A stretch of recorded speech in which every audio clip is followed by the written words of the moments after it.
चले कल जो मैंने नोट्स दिए थे वो निकालेगा। जी ऑनलाइन स्टूडेंट्स, आवाज़ ठीक आ रही है?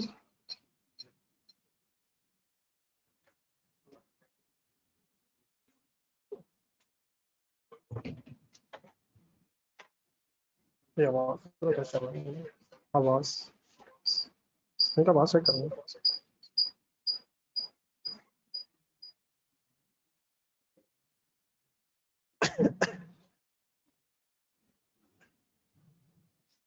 जी सर, कल प्रॉपर्टी प्लांट इक्विपमेंट पे कोई डिस्कशन स्टार्ट हुई थी, तो जरा नोट्स निकालना, जरा शुरू करें, पढ़ाई शुरू करें सर, कर लेते हैं यार। जी क्या होता है जी प्रॉपर्टी प्लांट इक्विपमेंट? पढ़ के बताएं, पढ़ के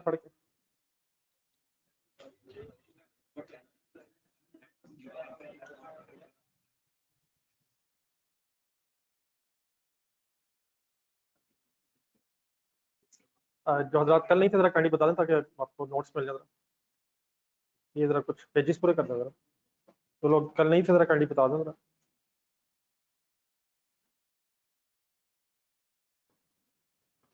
और कुछ?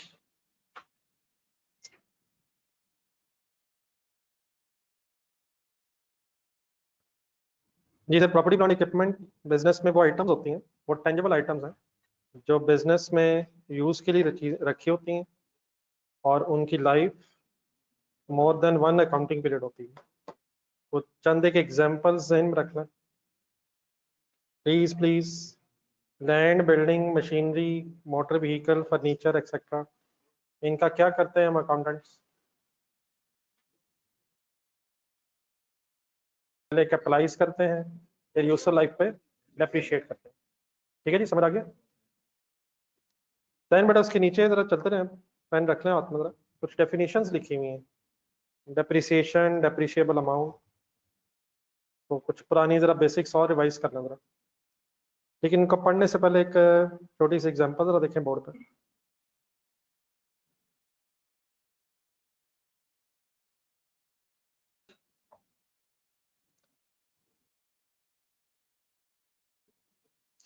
लेट्स अज्यूम आपने 1 जनवरी 2024 पे एक मशीन परचेज की। मशीन सपोज 5 लाख रुपीस की आई है।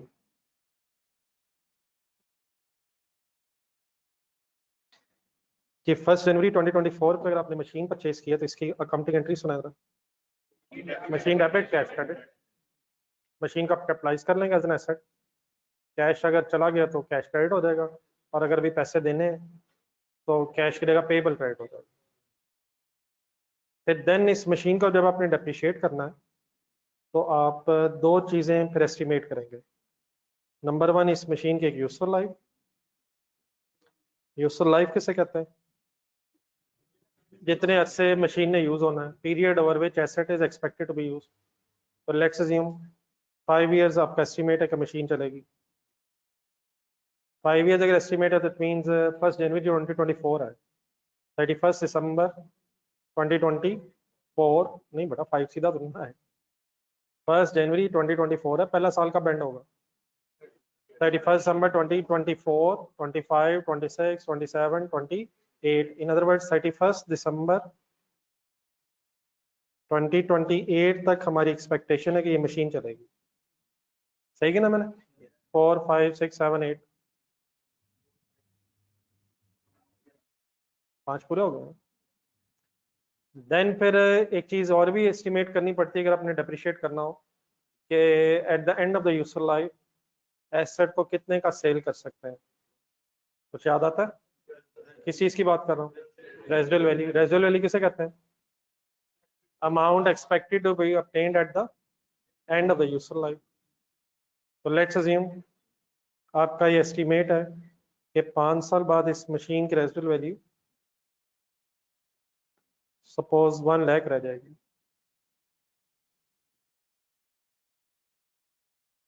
कोई नई बात तो नहीं कर रहा हूँ? डेफिनेटली फिगर्स में एस्टिमेट अज्यूम कर रहा हूँ। 5 लाख की मशीन आई, उसे अब हमने कैपिटलाइज कर लिया। डेप्रिशिएट अगर आपने करना है तो नंबर वन उसकी यूजफुल लाइफ का एस्टिमेट होना चाहिए, और नंबर टू रेजिडुअल वैल्यू का एस्टिमेट होना चाहिए। अच्छा, मैं बार बार एक वर्ड यूज कर रहा हूँ, एस्टिमेट होना चाहिए। क्या ये 5 साल एग्जैक्ट लाइफ है?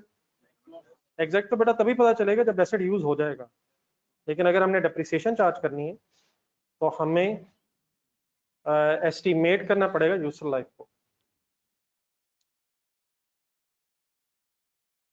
क्या वो खैरियत है? इकट्ठे ही तो क्लास खत्म हुई है सर? कोई क्लास खत्म हुई है सर?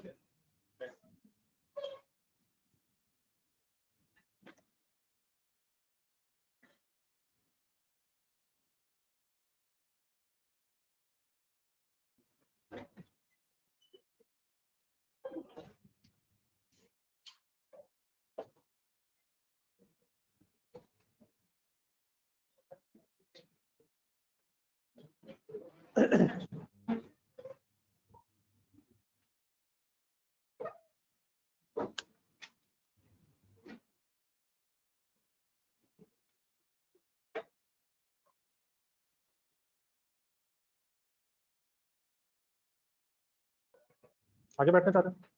एक जगह दे दे जरा। उस तरफ आ जाए, मेरे ख्याल इधर मुश्किल लग रहा है। नहीं, इधर तो शायद बोर्ड नजर आ जाएगा। आ जाएगा बोर्ड। चलिए जरा दोबारा काइंडली स्टार्ट कर लेते हैं। जो हजरात अभी हैं, जरा कल वाले नोट्स की बात हो रही है, काइंडली जरा शुरू कर लें आप लोग। कल जो डिस्कशन स्टार्ट हुई थी वहीं से जरा मैं आगे चल पड़ा था। तो प्रॉपर्टी प्लांट एंड इक्विपमेंट की एक डेफिनेशन हमने कल डिस्कस की थी, तो दोबारा जरा वहीं से शुरू कर लें। क्या होता है प्रॉपर्टी प्लांट इक्विपमेंट? अब जो नए नए हजरात हैं उनसे पूछ रहा हूँ। नए हजरात आ गए हैं सर क्लास में? तो काइंडली प्लीज जरा देख के बताएं क्या और किसे कहते हैं property plant equipment. Repeat repeat जो हजरात अभी आए हैं। वो टेंजेबल आइटम जिन्हें किस लिए रखा होता है? यूज के लिए रखा होता है, और उनकी लाइफ एज एन अकाउंटेंट उनका क्या करते हैं? ऐसी आइटम्स का क्या करते हैं? कैपिटलाइज करते हैं एज एन एसेट, और फिर क्या करते हैं? तो फिर उसे डेप्रिशिएट करते हैं ओवर द यूजफुल लाइफ। तो उसको जरा फर्दर समझने के लिए मैं बोर्ड पे एक एग्जांपल बना रहा था। चलिए आप जरा इकट्ठे हो जाए सारे, जरा बोर्ड पे देखें।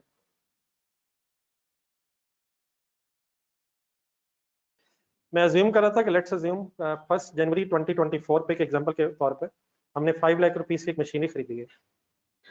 तो मशीनरी डेबिट कैश या पेबल को हम क्रेडिट कर लेंगे on the date of purchase. फिर अब इस मशीन को हमने जैसे जैसे यूज करना है तो साथ साथ इसकी डेप्रिसिएशन चार्ज करनी होती है। ये बात सबको पता है प्लीज?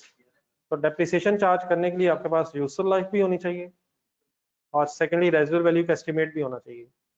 आपको इनिशियली ये एस्टिमेट करना पड़ता है कि अप्रोक्सीमेटली ये मशीन, ये हमारा एसेट कितना अरसा यूज होगी, और secondly eight the end of the useful life ये एसेट अगर बेच के कुछ लिया जा सकता है तो एक्सपेक्टेड अमाउंट कितनी होगी।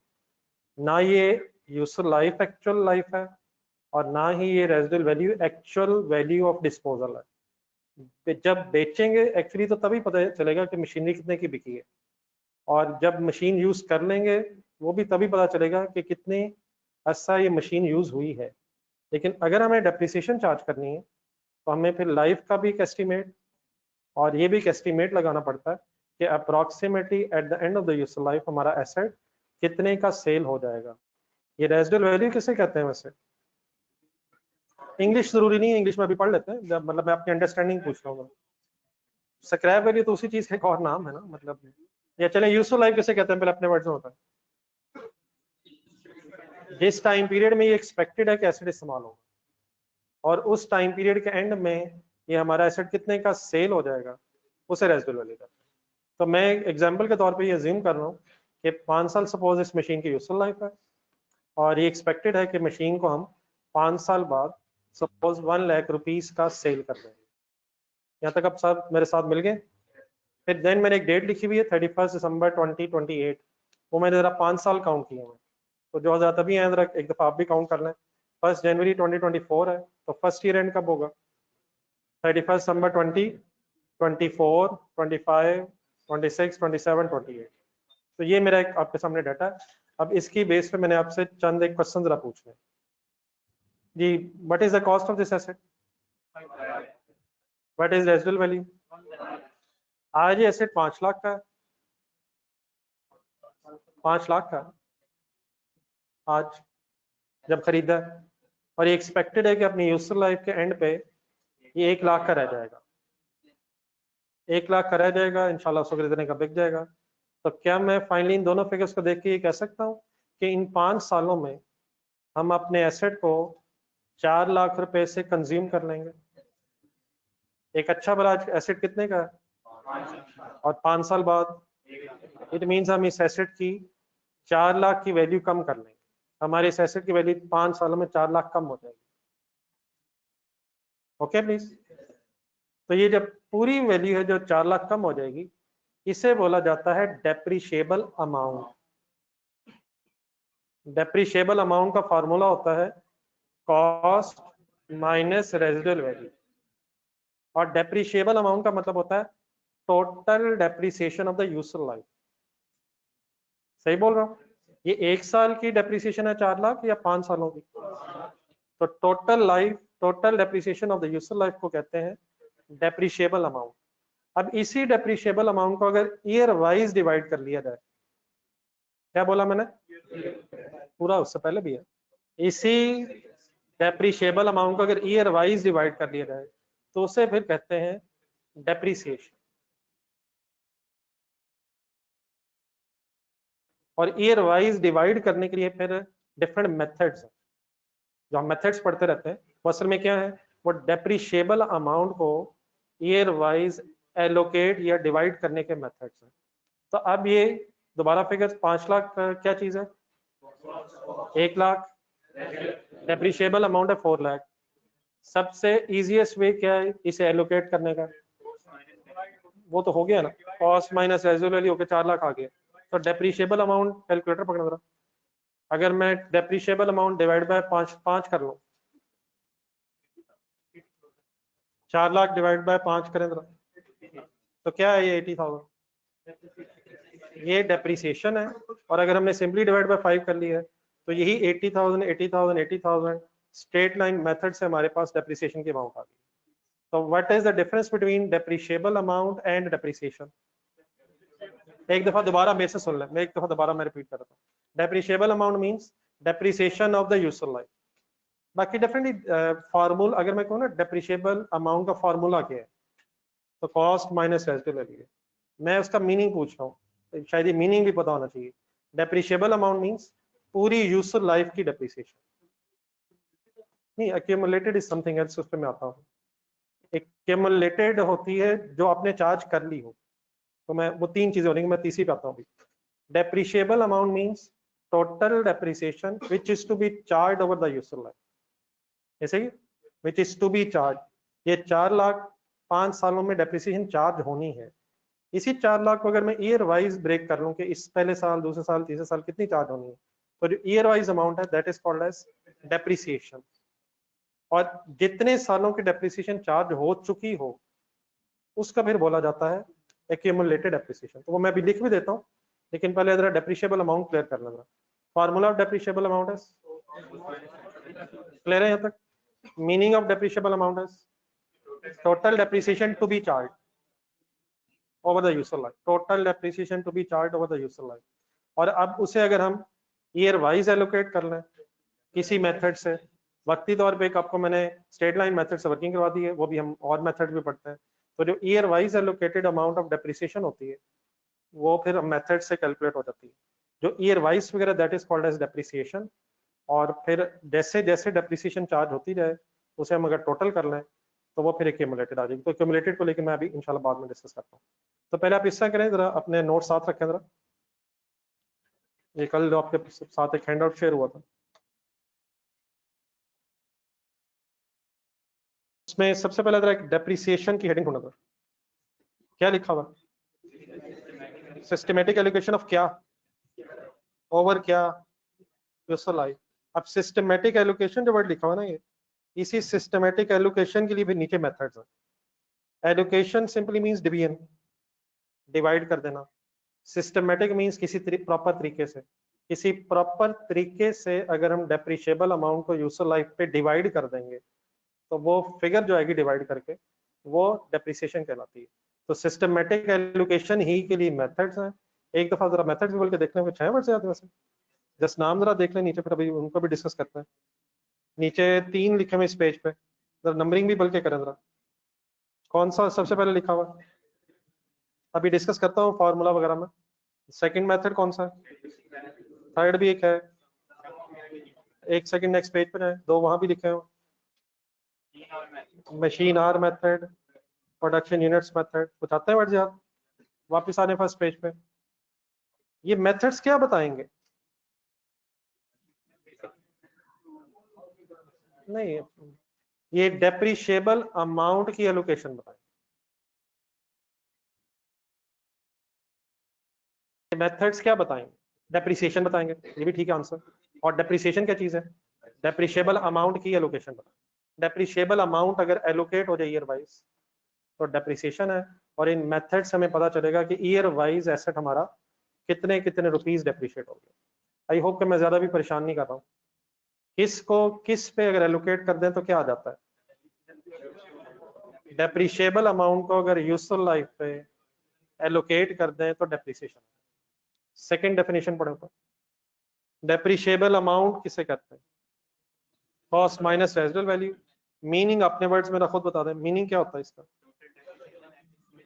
Total depreciation that is to be charge, ये लिखी ले जरा ब्रैकेट में, टोटल डेप्रिसिएशन, जहाँ फार्मूला लिखा उसके साथ ब्रैकेट में लिखो, total depreciation to be charge over useful life.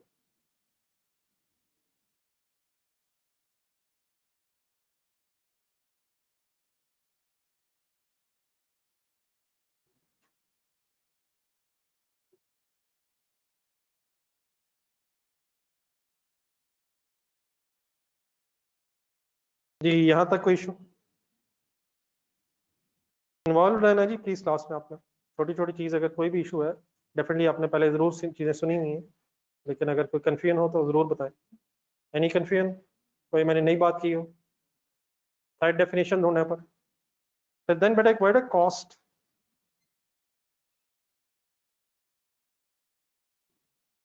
Cost किसे कहते हैं? हाँ जी, cost doesn't only means purchase price, सुना होगा ये भी आपने। मसलन लेट्स अज्यूम ये आपने एसी परचेज की है, तो यकीनन इस एसी की एक परचेज प्राइस होगी जो आपने उस शॉप वाले को दी होगी जिससे आपने ये एसी परचेज की है। लेकिन फिर इसे आपने शायद किसी ट्रांसपोर्टेशन मोड पे अपने ऑफिस में भी पहुंचाया होगा, इसकी ट्रांसपोर्टेशन कॉस्ट आई होगी, तो क्या वो ट्रांसपोर्टेशन कॉस्ट भी इस एसी की कॉस्ट का पार्ट है? फिर आपने इसे इंस्टॉल करवाया, वायरिंग इसकी हुई, तो इंस्टॉलेशन एंड वायरिंग कॉस्ट। तो कॉस्ट जब हम वर्ड यूज करते हैं तो उसका मीनिंग होता है all amounts incurred to bring the asset into working condition. Working condition तक लाते लाते जो खर्चे हुए हैं वो सारी अमाउंट्स ऐड करके टोटल कॉस्ट बनती है। थोड़ा सा और एक और एग्जांपल उसके बाद फिर आगे पढ़ते हैं जो लिखा हुआ है। इसी तरह समटाइम्स ये भी हो सकता है कि आपका कोई सप्लायर सपोज कराची में जिससे आपने कोई एसेट खरीदा है और आपका ऑफिस लाहौर में है, तो सप्लायर को एक परचेज प्राइस पे करेंगे, फिर ट्रांसपोर्टेशन कॉस्ट कराची से लाहौर है, फिर इंस्टॉलेशन कॉस्ट, वायरिंग कॉस्ट, ये सब कुछ ऐड करके कॉस्ट आपकी टोटल बनेगी। थोड़ा सा और अगर डेप्थ में जाए तो समटाइम्स चीजें इंपोर्ट भी हो सकती हैं, ये सुना है कभी? अगर फॉर एग्जांपल आपने मशीनरी को खरीदनी है और आपका सप्लायर जापान में है, आपकी फैक्ट्री लाहौर में है, तो आप परचेज प्राइस जो पे करेंगे वो तो सप्लायर जो जापान है उसे पे करेंगे, फिर ट्रांसपोर्टेशन कॉस्ट तब भी आएगी। लेकिन इन दैट केस अगर पाकिस्तान में कोई चीज़ इंपोर्ट हो तो फिर एडिशनल कुछ कॉस्ट भी इंकर होती हैं। इंपोर्ट टैक्सेस वर्ड शायद सुना हो, या कस्टम ड्यूटी जिसे बोलते हैं, नॉन रिफंडेबल टैक्सेस, जिस तरह के वर्ड सुने, रिफंडेबल या नॉन रिफंडेबल, तो और रिफंडेबल टैक्सेस भी कॉस्ट का पार्ट होते हैं। फिर अगर पोर्ट से लेके आप तक एसेट आना है तो वो वाला कैरेज भी। तो इन अदर वर्ड्स अब जरा पढ़े कॉस्ट के सामने क्या लिखा हुआ है, कॉस्ट की जो डेफिनेशन लिखी हुई थी, means purchase price and all cost incurred in bringing the asset into working condition तक लाते लाते। मतलब फॉर एग्जांपल एक छोटी सी एग्जांपल आपको क्लास में नजर आ रही है, तो एक एसी का रहे तो इसे वर्किंग कंडीशन तक लाते लाते जो हमारे सारे एक्सपेंसेस होंगे इंक्लूडिंग परचेज प्राइस, उस सब को हम ऐड करेंगे तो फिर एक हमारी कॉस्ट की फिगर आती है। और अगर ये कोई चीज़ आपने परचेज की, उसकी कोई इम्पोर्ट ड्यूटी है, नॉन रिफंडेबल टैक्सेस हैं, तो उन सबको ऐड करके हमारी टोटल कॉस्ट की फिगर सामने आएगी। तो in simple words cost doesn't means purchase price. It includes all other expenses which are necessary to be incurred to bring that asset into working condition. Any confusion in my words? बाकी definitely भी examples में हम जाएंगे ऐसा ऐसा. मैं चाह रहा हूँ जरा इनिशियली कुछ बातें मेरी तरफ से आप फर्दर सुनकर जरा कुछ रिवाइज करना है. कोई मेरी बात में कंफ्यूजन प्लीज. लास्ट लाइन बल्कि next line sorry. Residual value किसे कहते हैं? इंग्लिश में जरा पढ़े आप. Amount expected to be obtained from an asset. ये कोई नई चीज. Useful life. Period over which asset is expected to be used by an asset. सब कुछ ओके? जी एनी कंफ्यूजन? चलिए जरा कुछ मेथड्स जरा रिवाइज करना.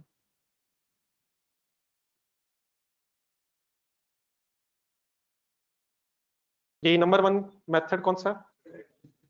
स्ट्रेट लाइन मेथड में डेप्रिसिएशन कैलकुलेट करने का फॉर्मूला ढूंढने. क्या लिखा हुआ? Cost minus residual value divide by estimated useful life. मैं कुछ फिगर्स वैसे समझाने के लिए फर्दर अज्यूम कर रहा हूँ.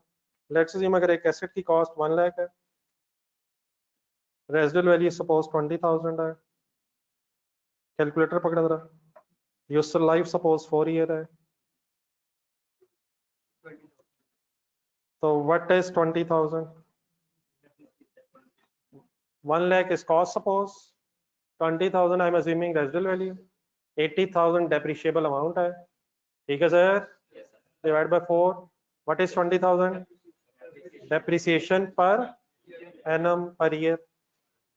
स्ट्रेट लाइन मेथड में हर साल डेप्रिसिएशन सेम कैलकुलेट हो जाती है. तो what is the formula to calculate depreciation? Cost minus residual value divided by estimated useful life. अब इससे अगर साथ रजिस्टर रखने छोटी छोटी वर्किंग लिख लीजिएगा.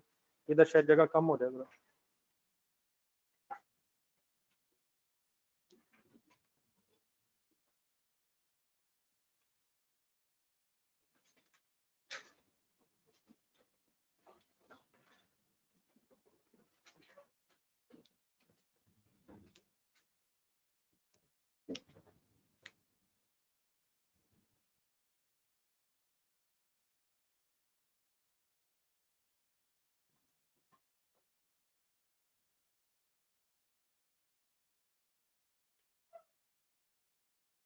गेम सर जी सीरियस हो रही है FA1 में, तो आपकी तरफ से भी कुछ सीरियसनेस नजर आनी चाहिए.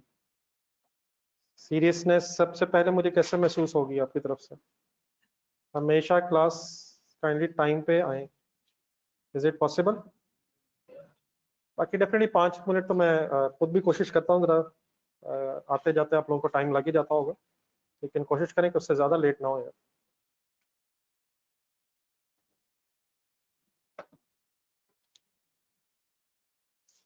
जी अभी जो हजरात और आए थे, अगर आपके पास एक पेजेस नहीं है तो बता दें. जो कल सेट एक डिस्ट्रीब्यूट हुआ था, जिनके पास पेजेस नहीं है, एक आगे भी हैं, वो काइंडली बता दें. वो पीछे जरा आप डिस्ट्रीब्यूट कर दें.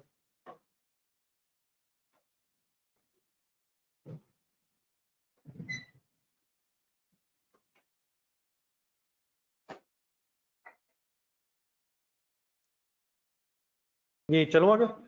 नोट हो गया? नोट कर लिए सर?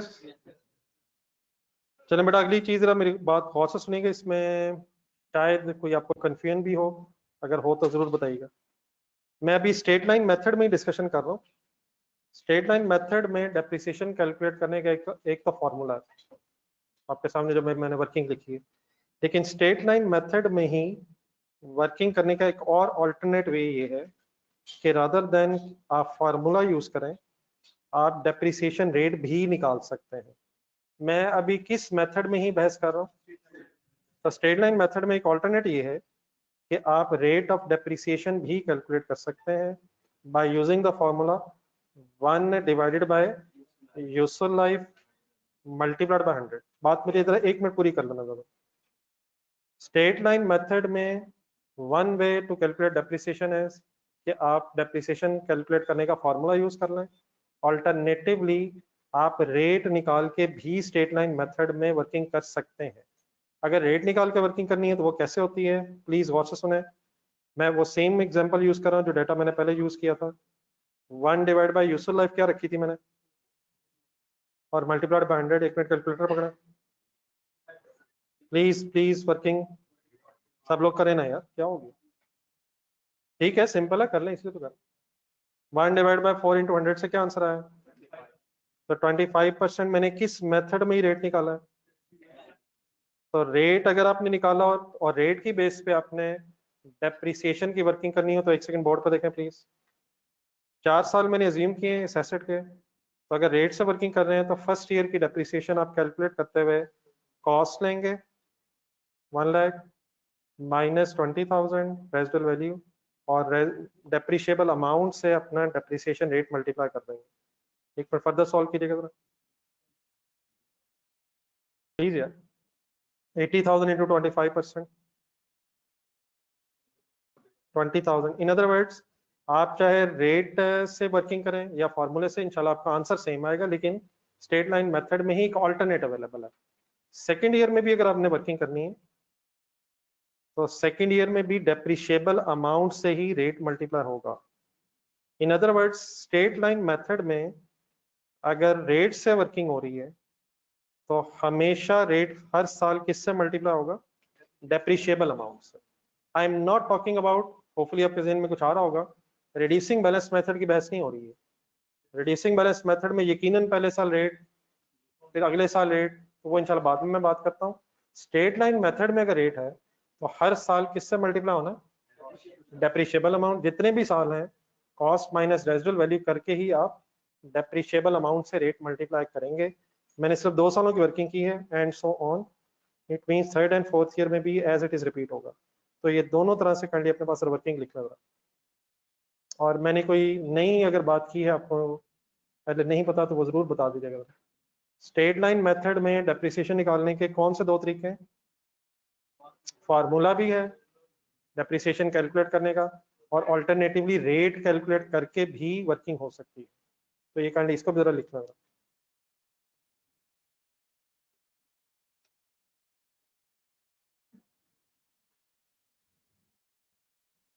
हम एग्जाम में हम क्वेश्चन में क्या करेंगे वो इंशाल्लाह फिर जब जरूरत पड़ेगी मैं खुद डिस्कस करूंगा। फिलहाल हम जरा कंप्रिहेंसिवली बात कर लेंगे कि वर्किंग कैसे कैसे हो सकती है, फिर क्वेश्चन में किस तरीके से वर्किंग करनी है, कब किसकी जरूरत पड़ती है, वो इंशाल्लाह फिर जब क्वेश्चन में भी जाएंगे हम तो सारा फिर मैं डिटेल में बात करेंगे।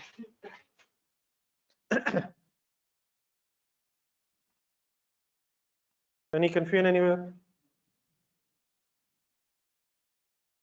जी ऑनलाइन स्टूडेंट्स आपका।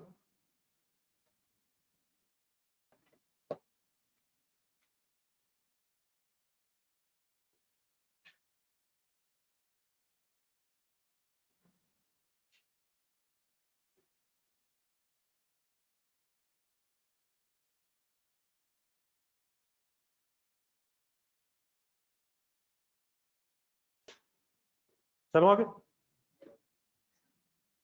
चलो आगे सर, तो लिखते नहीं रहो आप।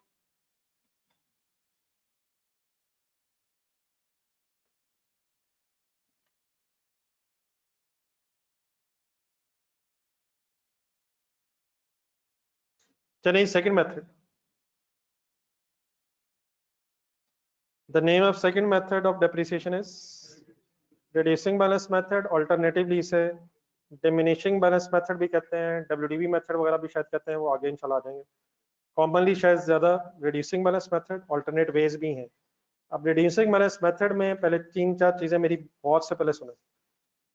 रिड्यूसिंग बैलेंस मेथड में हमेशा रेट रिक्वायर्ड होता है।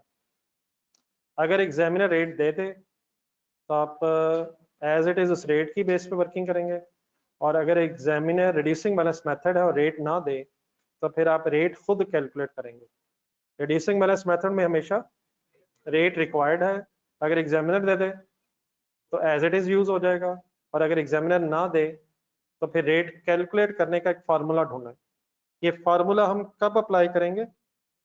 जब रेट नहीं है। रिड्यूसिंग बैलेंस मेथड में हमेशा रेट चाहिए। अगर क्वेश्चन में एग्जामिनर ने नहीं बताया तो फिर रिड्यूसिंग बैलेंस मेथड का रेट कैसे आता है, देख के बताएंगे क्या लिखा हुआ। ढूंढे सर, ढूंढे सर, 1 माइनस एन लिखा हुआ है, एन स्टैंड फॉर, नीचे पढ़ते जाए यूजफुल लाइफ, फिर एक स्क्वायर रूट है, उस स्क्वायर रूट में एस स्टैंड फॉर, तो हम एस की जगह आरवी भी लिख सकते हैं, रेजिडुअल वैल्यू या स्क्रैप वैल्यू, और डिवाइडेड बाय कॉस्ट है और देन इसका फिर मल्टीप्लाइड बाय 100 है। अपने हाथ से जरा फार्मूला खुद से भी लिख लेना और लिखते हुए जरा बोल लीजिएगा, छोटी छोटी चीजें याद करके आगे जानी है। What is the formula to calculate the rate of reducing balance method? Please please please 1 minus useful life and useful life square root residual value divided by cost multiplied by 100।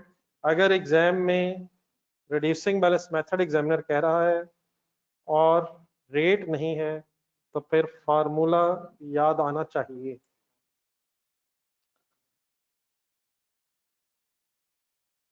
Clear sir? एक छोटी सी working आपसे करवानी है, पहले कीजिएगा, बाद में फिर नोट कीजिएगा जहां भी करनी है। वो सेम डाटा मैंने जो ऊपर अज्यूम किया था वर्किंग करते हुए वही लिख रहा हूँ। एन लेट्स अज्यूम 4 years है, रेजिडुअल वैल्यू 20,000 है और कॉस्ट सपोज 1 लाख है। सब लोगों ने प्लीज कैलकुलेटर यूज करना है और मुझे आंसर बताना है। और सब लोगों ने इसलिए बताना है ताकि मुझे जरा पता चल जाए कि ये आपको याद आ गया है कि ये वर्किंग कैसे होती थी।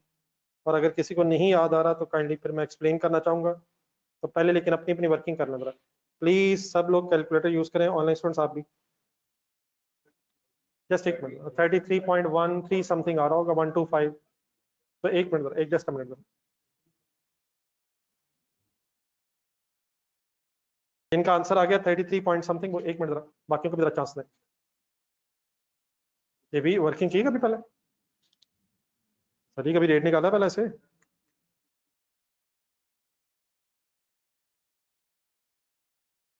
जी ऑनलाइन स्टूडेंट्स क्या आंसर आ रहा है? जिनका 33.1 समथिंग आ गया, जरा एक मिनट बाकियों को भी करना था।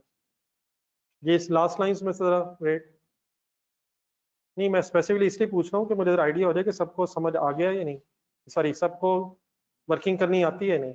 और अगर वर्किंग नहीं हो पा रही तो मुझे बता दें, फिर मैं जरा एक दफा बोल देता हूँ कि कौन सा आइकन से यूज होना है।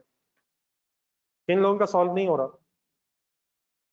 मैं खुद बताता हूँ सर, जिनका सॉल्व नहीं हो रहा मैं बताने लगा। प्लीज मैं इसलिए नहीं पूछ रहा कि खुदा ना खासा आपको कुछ कहना है, मुझे बताएंगे तो पता चलेगा। इन लोगों से सॉल्व नहीं हो रहा, आंसर 33 पॉइंट समथिंग नहीं आ रहा। अब यूं हाथ तो ना उठाए, जरा हाथ उल्टा कर दे जरा। तो जिन लोगों की वर्किंग नहीं हुई है जज़ाकल्लाह, अब ये हाथ नीचे ले जाए, कैलकुलेटर ऑन कर लें। मेरा ख्याल है सबके पास यही वाली कैलकुलेटर है।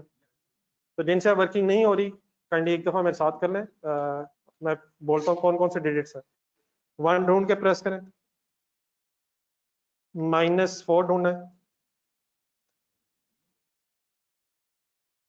अब बेटा अपने ये वाला आइकन जरा ढूंढना है शिफ्ट के बाद।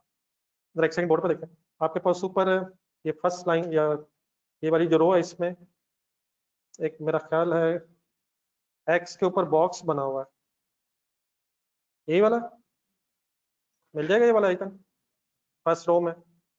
1 - 4 तक आ गया मेरे साथ, लेकिन आप शिफ्ट प्रेस करके फिर दबाना इसे,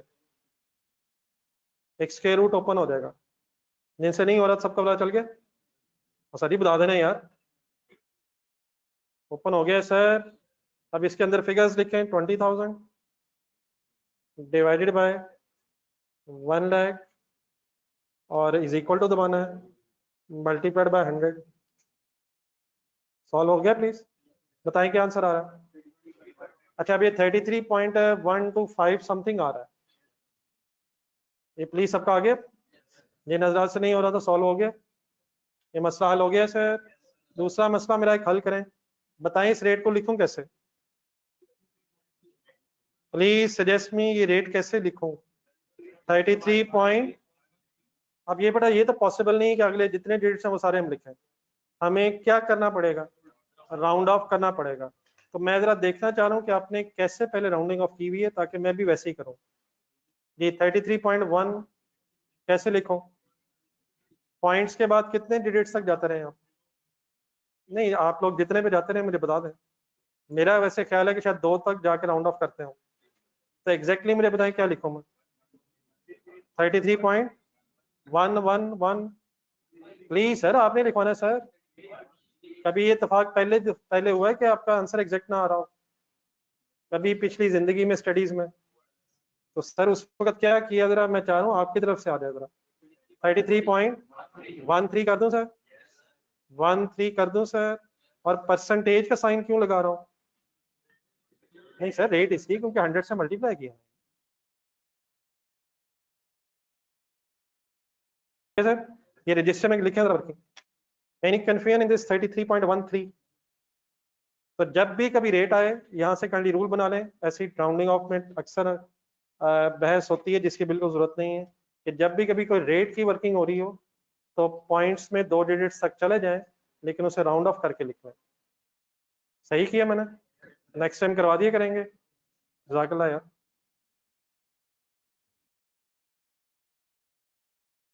any confusion in this calculation? हमेशा रिड्यूसिंग बैलेंस मेथड में रेट चाहिए। अगर गिवन है तो क्या करेंगे, एज इट इज वर्किंग में यूज करेंगे। गिवन नहीं है तो एक दफा फार्मूला बोल दें, कौन से फार्मूले से निकाल लेंगे। जी बेटा, जब भी रेट का भी निकालेंगे तो रेट को पॉइंट्स में 2 डिजिट्स पे जाकर राउंड ऑफ कर देंगे। ठीक है प्लीज जी। अब इस रेट की बेस पे मुझे आपने एक छोटा सा टेबल जरा बनवाना है। अब ये रजिस्टर पे लिखा हुआ है आपने रेट, यहाँ तक आ गया सारे। तो एक छोटी सी वर्किंग करवाएं जरा डेप्रिसिएशन की, और उसका जरा एक फॉर्मेट में एक साल जरा बना दूं, फिर उसके बाद आप बनाइएगा जरा। जस्ट अ मिनट, बस बोर्ड पे देखें आप।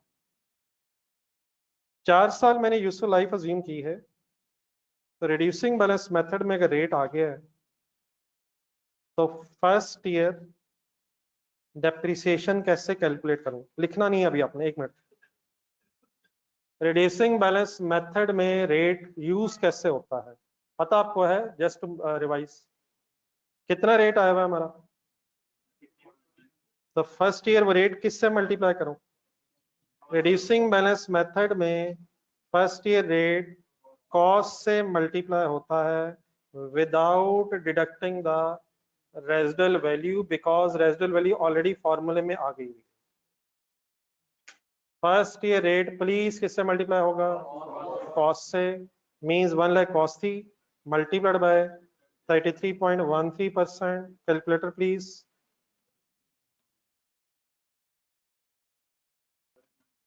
आंसर आएगा 33130 का नाम क्या होगा? प्लीज यार, प्लीज यार। तो ये डेप्रिसिएशन सॉल्व कर ली मैंने फर्स्ट कॉलम में। अब भाई ने एक क्वेश्चन भी किया था, वो भी मैं भी बीच में ले आता हूँ। देन है नहीं बेटा, जस्ट अ मिनट, मुझे कुछ कॉलम बना लेना, फिर आप सारा बना लीजिएगा according. Then secondly next column में मुझे जरा एक्यूमुलेटेड डेप्रिसिएशन की भी वर्किंग करवाएं। कभी वर्ड सुना आप लोगों ने एक्यूमुलेटेड डेप्रिसिएशन? एक्यूमुलेटेड का बेटा मीनिंग होता है टोटल, और एक्यूमुलेटेड डेप्रिसिएशन का मतलब होता है total depreciation that has been charge. Let me complete the word. Depreciable amount वो थी जो टोटल डेप्रिसिएशन आपने फ्यूचर में चार्ज करनी है। Accumulated depreciation means depreciation that has been charge, depreciation that has been charge. Patience दिखाएं, just a minute, आपके लिए लिख रहा हूँ, लिख लीजिएगा just a minute. That has been charge मतलब मेरी इस बात का, मेरे वर्ड्स का ये है कि पहले साल की डेप्रिसिएशन 33130 है, और पहले साल तक टोटल कितनी चार्ज हो चुकी है। तो अब क्योंकि हम जो चार्ज हो चुकी है उसकी बात कर रहे हैं, इसलिए फर्स्ट ईयर के एंड पे जो उस साल की डेप्रिसिएशन होती है वही एक्यूमुलेटेड भी होती है। लेकिन क्या हमेशा ऐसे ही रहेगा? तो what is the depreciation that has been charged up to first year? Same figure है। Any confusion? लेकिन एक फिर और फिर वर्ड भी जरा रिवाइज कर लें यहाँ। फिर एक वर्ड यूज होता है रिटर्न डाउन वैल्यू, अभी सुना है?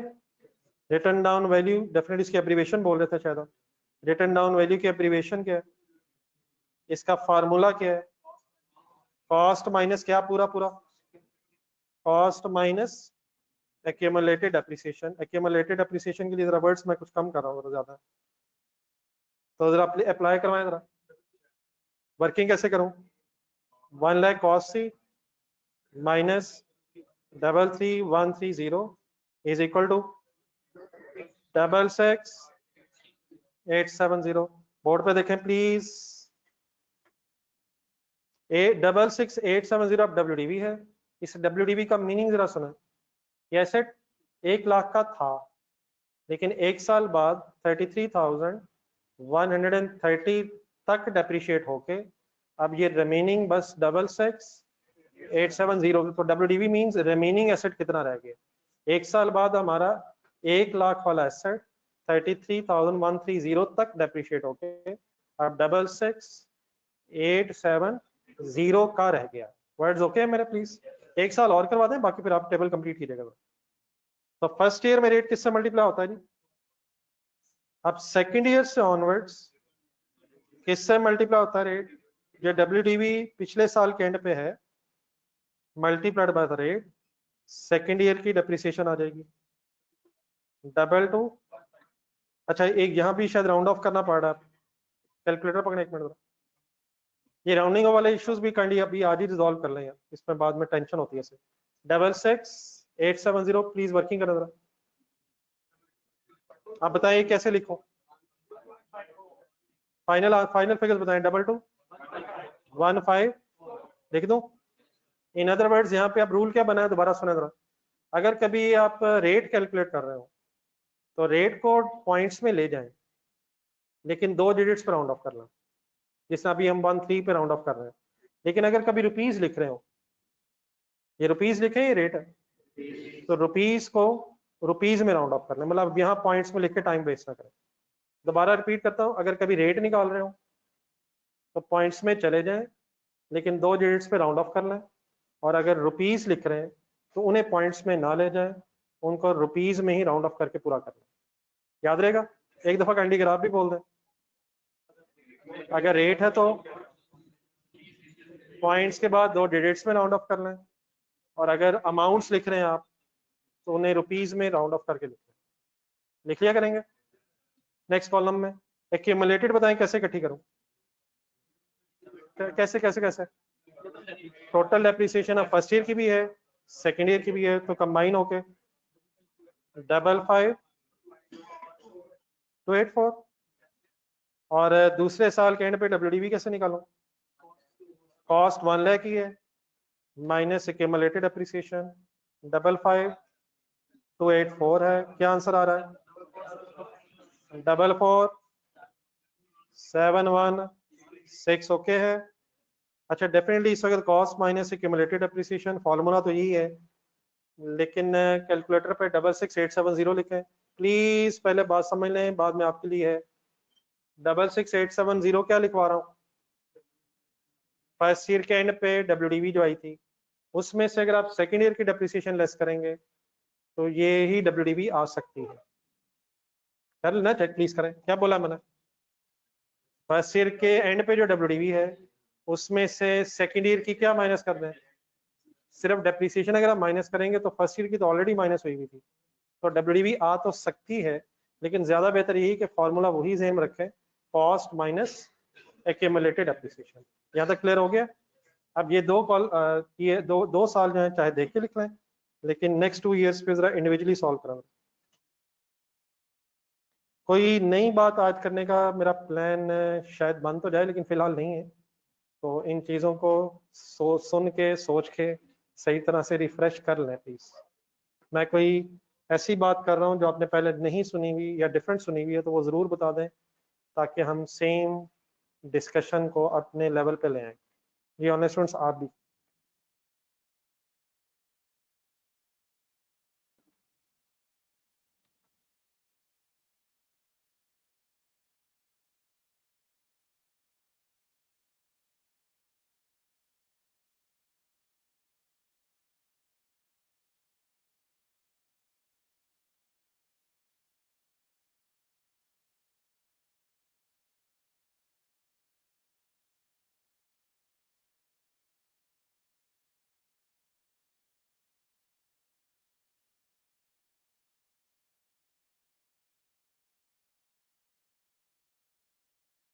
जी बट ऑनलाइन स्टूडेंट्स कोई कन्फ्यूजन तो नहीं हो रही?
जी थर्ड ईयर की डेप्रिसिएशन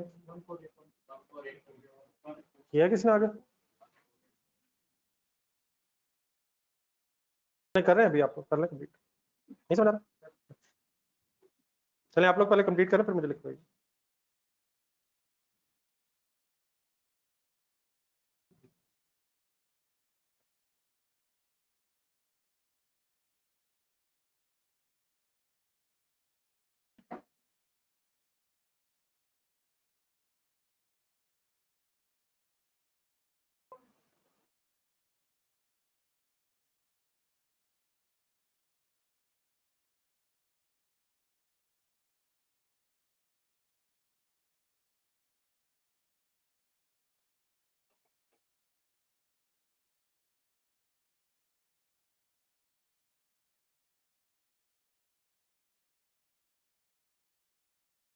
ये लिखवाइएगा थर्ड ईयर की डेप्रिसिएशन 14 accumulated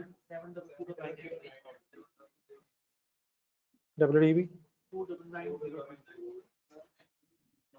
01 जी जो आ रहा बेटा वो बताएं, 2 आ रहा मेरे को, 2 आएगा मेरे को, 29902 multiplied by 33.13%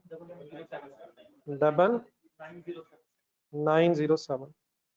बस आप राउंडिंग ऑफ सही करें, बाकी डेफिनेटली राउंड ऑफ करने की वजह से कुछ रुपयों का डिफरेंस आ सकता है, तो उसकी टेंशन कभी ना लें। 8005 और 191995 सही है, नहीं फिगर ठीक है मेरी?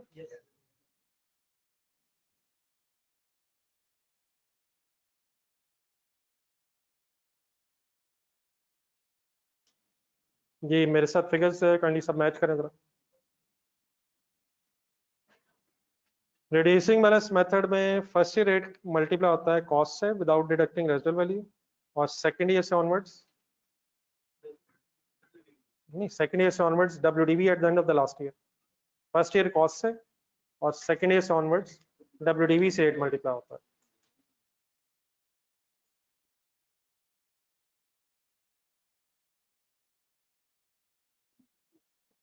ये राउंडिंग ऑफ वाली बहस में भी मैं जरा इंटरेस्टेड हूँ। I will try my level best कि ये राउंडिंग ऑफ का मसला आज हल हो जाए, वरना ऐसी मेन चीज़ों में जाके हम इममटीरियल चीज़ों में फंस जाते हैं। कल आप लोग बता रहे थे कि आपने कुछ बेसिक कॉन्सेप्ट्स में मटेरियलिटी कॉन्सेप्ट पढ़ा हुआ है। सर इतना बुरा नहीं अभी मैं हुआ, कल आप लोग भी कुछ कह रहे थे, तो बेसिक कॉन्सेप्ट्स पढ़े हुए, मटेरियलिटी के अलावा कौन सा बोल रहे थे?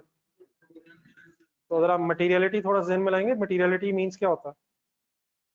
एग्जैक्ट डेफिनेशन नहीं पूछ रहा, वैसे ही मटेरियल, मटेरियल कहते हैं सिग्निफिकेंट चीजों को। हम जो अकाउंटेंट्स हैं, ये होगी वर्किंग या करें? हम अकाउंटेंट्स पूरी कोशिश करते हैं कि सिग्निफिकेंट मिस्टेक कोई ना हो, लेकिन अगर कोई इममटेरियल मिस्टेक है तो उसके हो जाने से हमें टेंशन इसलिए नहीं, क्योंकि उसको ठीक करते करते हमारा बहुत सारा टाइम वेस्ट हो सकता है। ये मेरी बात जरा काइंडली प्लीज सब लोग और से सुने जी प्लीज। मटेरियलिटी किसे कहते हैं? सिग्निफिकेंस को। तो हम अकाउंटेंट्स की कोशिश ये होती है कि सिग्निफिकेंट चीजें गलत ना हो, लेकिन अगर कोई इनसिग्निफिकेंट चीज है तो उसकी हम टेंशन भी नहीं लेते हैं। मतलब मेरी इस बात का ये है कि थोड़ी देर पहले जब आपका रेट आया था, तो असल में वो रेट क्या था? 1 to 5 के बाद भी गेम जारी थी। तो अगर हम इस चक्कर में पड़ जाएं कि ये सारा रेट लिखें, तो जितना हमारा टाइम वेस्ट होगा उतना फायदा कोई नहीं होगा। उससे सिर्फ ये होगा कि मैक्सिमम 1-2 रुपयों की फिगर आगे पीछे हो जाएगी। ये मेरी बात को समझ आ रही प्लीज? तो 1-2 रुपए ठीक करने के लिए अगर हम किसी कंपनी में अकाउंटेंट हो, तो 1-2 रुपए ठीक करने के लिए 5-6 अकाउंटेंट्स और रखने पड़ जाएंगे। और ये ना हो कि अच्छा भला कंपनी प्रॉफिट में हो और अकाउंटिंग डिपार्टमेंट की कॉस्ट की वजह से बेचारी कंपनी लॉस में आ जाए। तो यकीनन अकाउंटिंग इंपॉर्टेंट है, लेकिन अकाउंटेंट अपना फोकस किन चीजों पे रखता है? मटेरियल मींस सिग्निफिकेंट चीजों पे रखता है। इममटेरियल चीजों का मतलब, इममटेरियल मींस नॉट सिग्निफिकेंट चीजों पे हम टेंशन कभी नहीं लेंगे, इसलिए हमेशा राउंडिंग ऑफ की जाती है। और डेफिनेटली राउंडिंग ऑफ करने की वजह से फिर थोड़ा सा रुपीज में डिफरेंस भी आ जाता है। मसलन जरा अपना टेबल देखें जरा, किसी को इन फिगर्स की जरा सारी, बल्कि मैं एक दफा बताता हूँ फिर आपसे एक दो क्वेश्चन पूछूंगा जरा। ये जो मैंने कॉलम बनाया है वर्किंग के बाद, ये तो है डेप्रिसिएशन फॉर द ईयर, सबको पता है। ये 4 सालों की मैंने इंडिविजुअल डेप्रिसिएशन फाइंड आउट की है। जरा कैलकुलेटर पकड़ना जरा, इस डेप्रिसिएशन के कॉलम का जरा सम करें, बिल्कुल सीरियस रहें। किस कॉलम का सम करवा रहा हूं? डेप्रिसिएशन के कॉलम का जरा सम करें।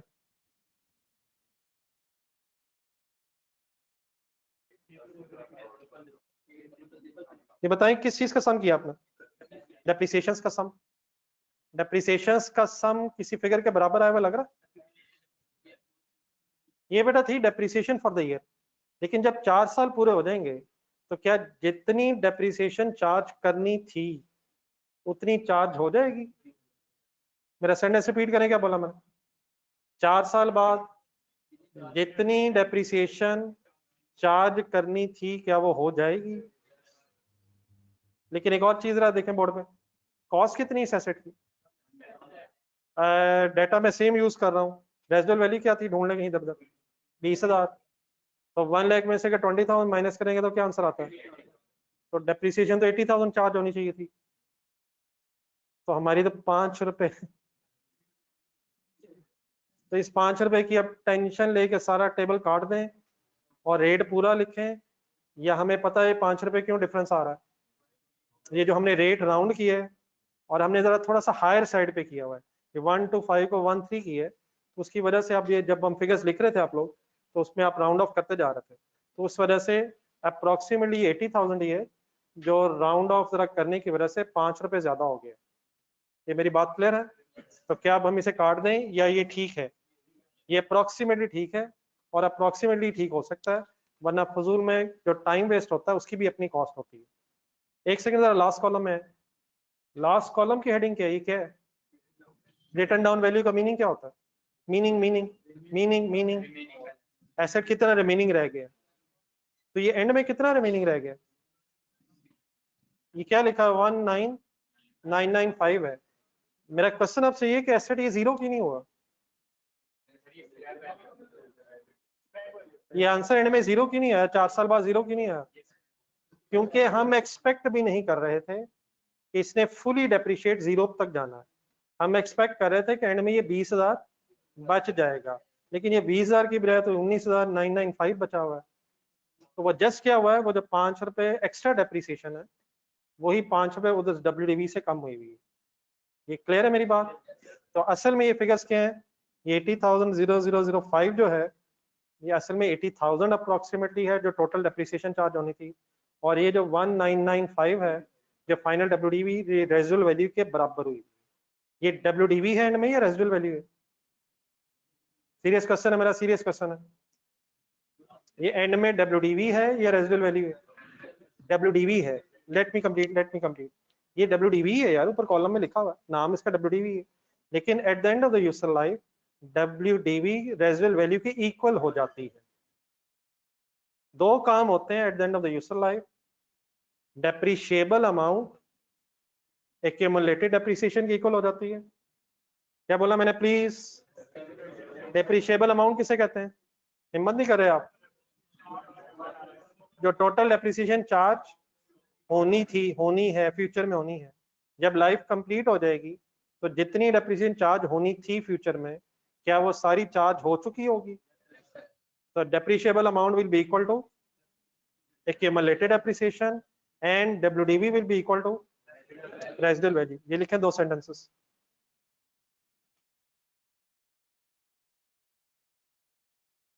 प्लीज थोड़ी हिम्मत किया करें, ये ना मैं अकेला ही बोल के चला जाऊं। ये मैंने किस दिन की बात की है? इन्वॉल्व है please eight the end of useful life.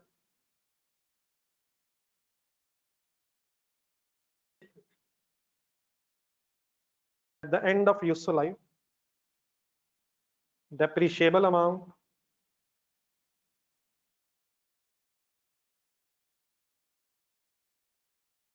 will be equal to accumulated appreciation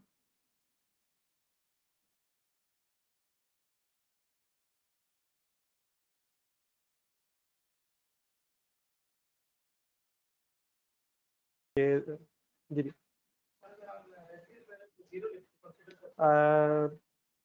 तो अभी वो बात ना हुई। हाँ जी, नहीं अगर फॉर्मूले में तो जीरो लिखते ही नहीं, रिड्यूसिंग बैलेंस का फॉर्मूला अगर है तो उसमें जीरो लिखेंगे तो आंसर ही जीरो हो जाएगा, उसमें फिर वन अज्यूम करना पड़ता है। आप वो बात कर रहे हैं, वो मैं एक सेकंड बताता हूँ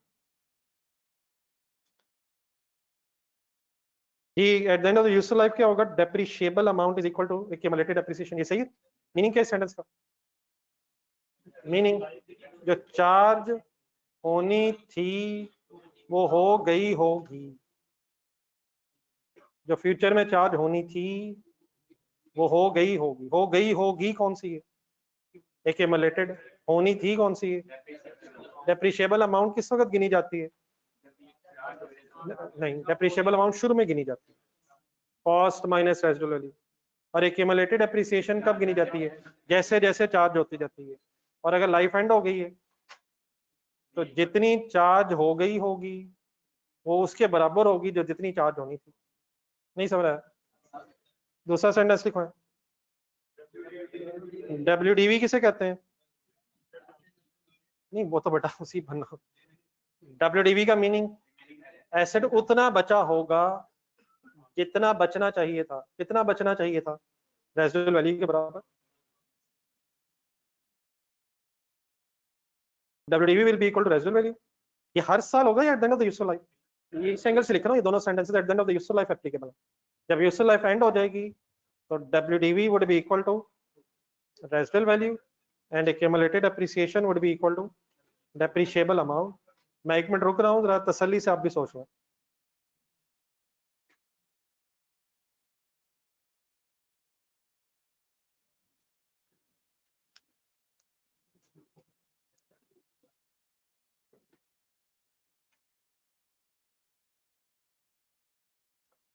पढ़ाई के साथ वाले से अगर बात कर रहे हैं तो मुमकिन नहीं है, अगर कोई और बात हो रही है तो ज्यादती है।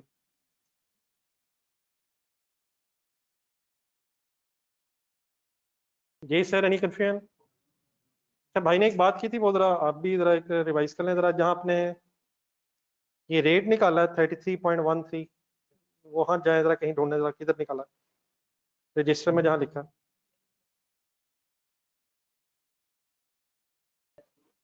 रिड्यूसिंग बैलेंस मेथड में अगर आप रेट निकाल रहे हो और रेजिडुअल वैल्यू जीरो हो, सेंटेंस रिपीट करें मैं मेरा, रेट निकाल रहे हैं और रेजिडुअल वैल्यू जीरो हो तो डेफिनेटली बेटा इस फॉर्मूले में अगर आप जीरो लिखेंगे ना तो आंसर फिर नहीं आएगा, इसलिए फिर वन अज्यूम करना पड़ता है। अगर रेजिडुअल वैल्यू जीरो भी हो तो इवन देन आप रेट निकालते हुए एक वन अज्यूम करेंगे ताकि कुछ ना कुछ आंसर आ जाए। लेकिन वो इंशाल्लाह जब बहस आएगी तो इंशाल्लाह डिस्कस कर लेंगे। ठीक है, यही क्वेश्चन था या कुछ और था?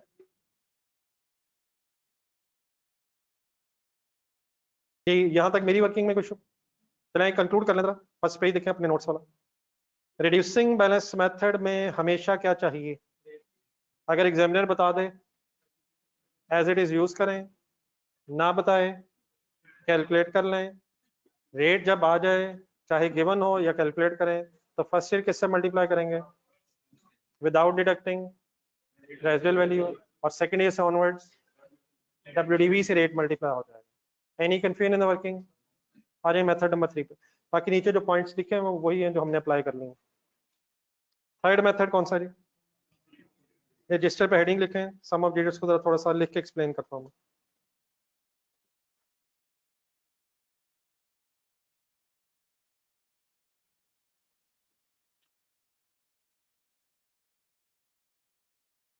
हो सकता है प्रीवियस स्टडीज में भी आपने नोट किया हो, ज्यादातर तो स्ट्रेट लाइन या रिड्यूसिंग ही होता है, लेकिन जरूरत पड़ सकती है, पड़ जाती है, इसलिए जो रिमेनिंग ये दो तीन जो मेथड्स रह गए इनको भी सही तरह से अंडरस्टैंड करना है।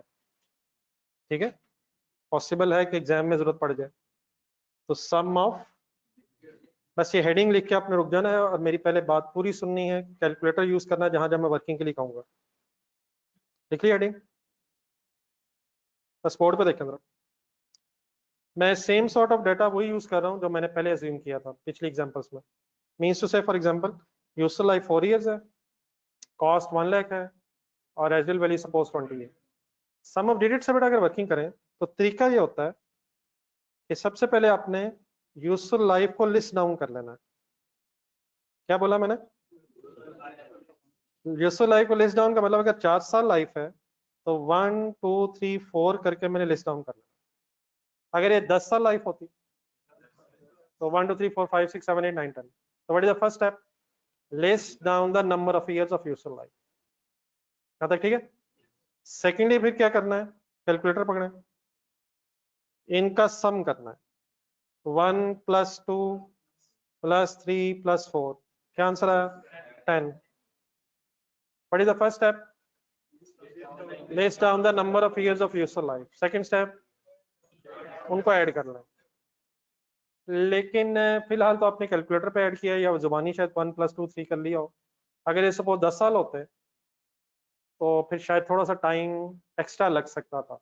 तो इसी टोटल को फाइंड आउट करने का भी एक तरीका होता है, n into n + 1 divided by 2, और n स्टैंड्स फॉर है number of years of useful life. Means two से 4 into 4 + 1 divided by 2।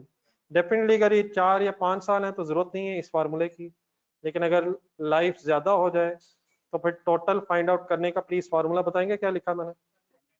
n multiplied by n + 1 divide by 2। n 4 था, किसने सॉल्व किया? वैसे 4 + 1 5 हो जाएगा, मल्टीप्लाइड बाय 4 20 हो जाएगा, डिवाइड बाय 2। ये किस चीज का फॉर्मूला है? सम ऑफ ईयर्स फाइंड आउट करने का फॉर्मूला है। कर लिए करेंगे, जरूरत पड़ेगा। सेकंड फिर एक कॉलम बनेगा, रुक जाएं प्लीज, रुक जाएं, लिख ना लें, 1 मिनट रुक जाए प्लीज। 2 स्टेप्स क्या हुए? नंबर 1, नंबर 2,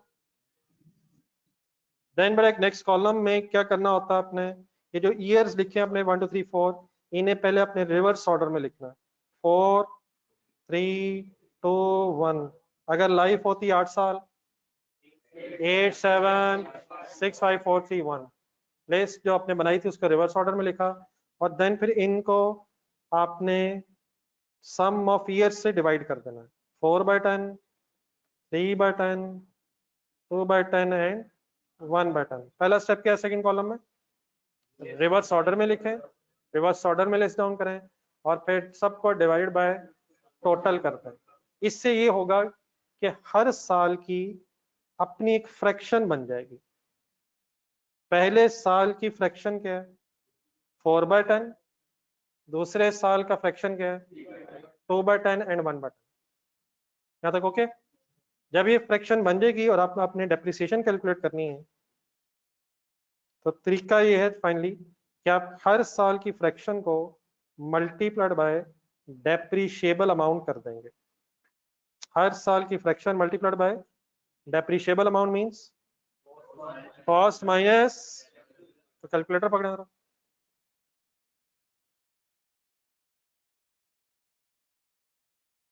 1 लाख माइनस 20 हो गया 80,000, और मल्टीप्लाई बाय 4/10, प्लीज 4/10 32,000 हो जाएगा यार, ऐसे ही है।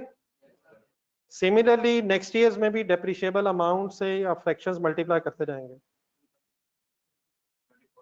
80,000 इंटू 3/10 करेंगे तो 24,000। इसी तरह हर साल क्या करना है? डेप्रिशिएबल अमाउंट से फ्रैक्शंस मल्टीप्लाई होके 16,000 आई थिंक, और लास्ट ईयर 8,000। यहाँ तक कुछ बात समझ आ गई है? लेकिन 2 कॉलम्स काइंडली उसी तरह और मुझे बनवा दें, एक्यूमुलेटेड एप्रिसिएशन का भी और फिर WDV का भी। फर्स्ट ईयर के एंड तक accumulated appreciation please solve. Second year के एंड तक 56 पता है सबको कैसे बना है? कैसे कैसे कैसे कैसे? बोर्ड पे कैसे?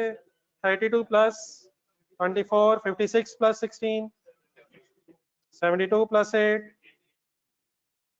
ठीक हो गया यहाँ तक? फाइनली WDV सॉल्व करवाएं। WDV का formula 1 lakh minus 32,000 is equal to 68,000। Calculator allowed है प्लीज, जुबानी हो नहीं रहा, कैलकुलेटर से कर नहीं रहे, नेट इफेक्ट 0 है। Second year 44,000, 28,000 and 20,000। वो जो 2 पॉइंट्स अभी हमने लिखे थे रिड्यूसिंग बैलेंस के नीचे eight the end of the year useful life वाले, वो हर मेथड में एप्लीकेबल है। अब यहाँ क्योंकि कुछ हमारी राउंडिंग ऑफ नहीं है, इसलिए अगर आप देखें तो अल्हम्दुलिल्लाह एग्जैक्टली फिगर्स भी सेम आ रहे हैं। प्लीज कुछ समझ आ गया सर? 3-4 स्टेप्स एक दफा दोबारा मुझसे सुने। What is the first step? List down the number of years. Second step, sum the number of years. Third second column में रिवर्स ऑर्डर में लिख के divided by sum of years, और देन उन फ्रैक्शंस को डेप्रिशिएबल अमाउंट से हर साल मल्टीप्लाई करना है। ओके प्लीज लिखे सर।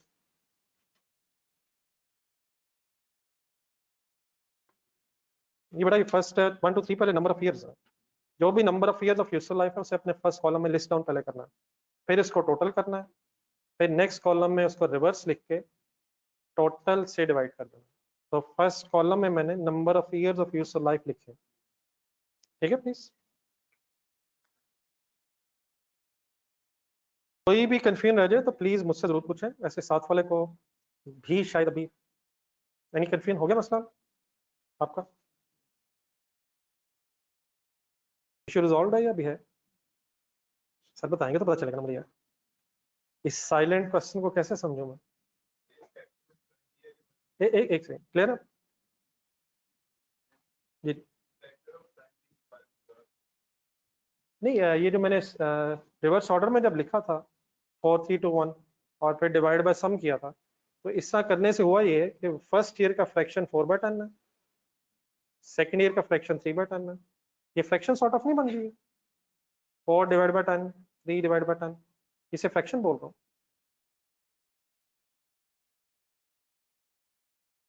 ठीक है?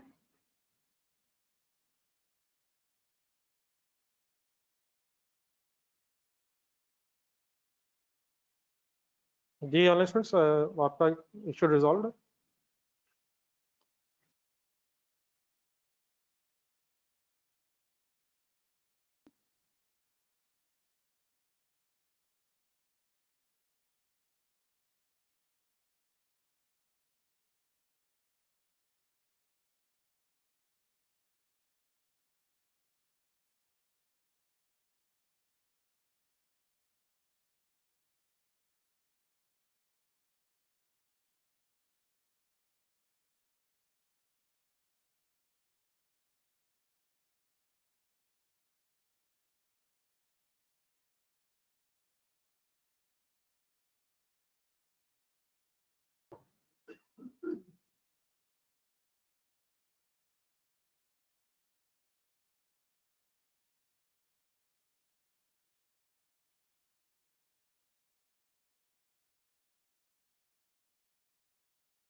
जी कंप्लीट कर लेंगे तो प्लीज बताइए।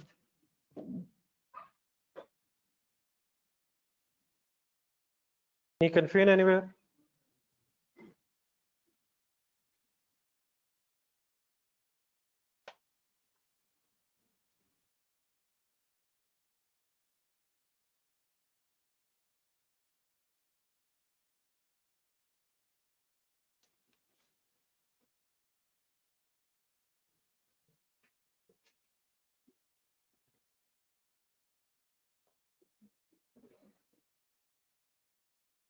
ये कंप्लीट कर लिए, चलें सेकंड पेज पे।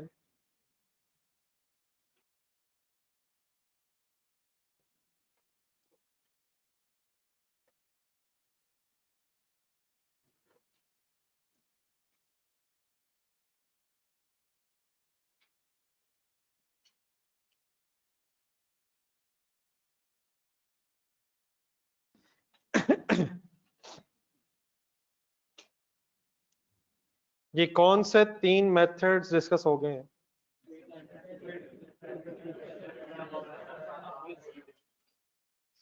कौन से 2 रह गए हैं?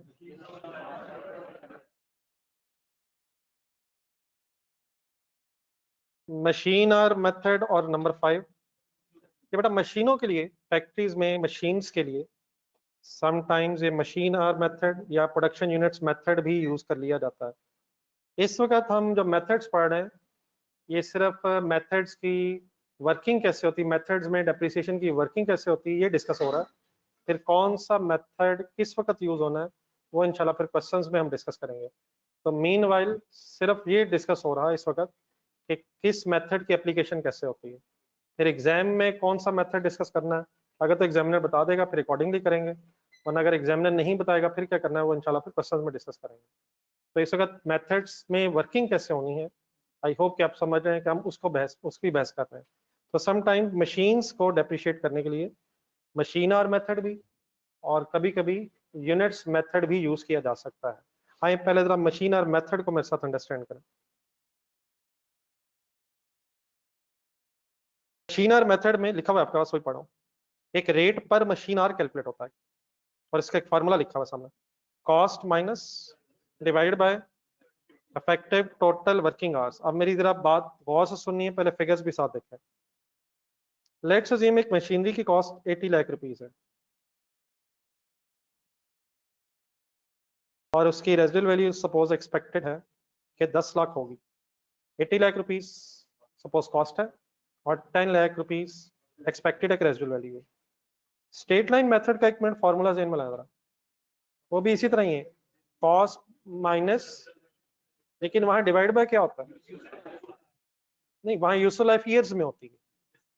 तो एक तरीका ये होता है कि यूजफुल लाइफ ईयर्स में काउंट करने की बजाय आप यूजफुल लाइफ आवर्स में कैलकुलेट करना है।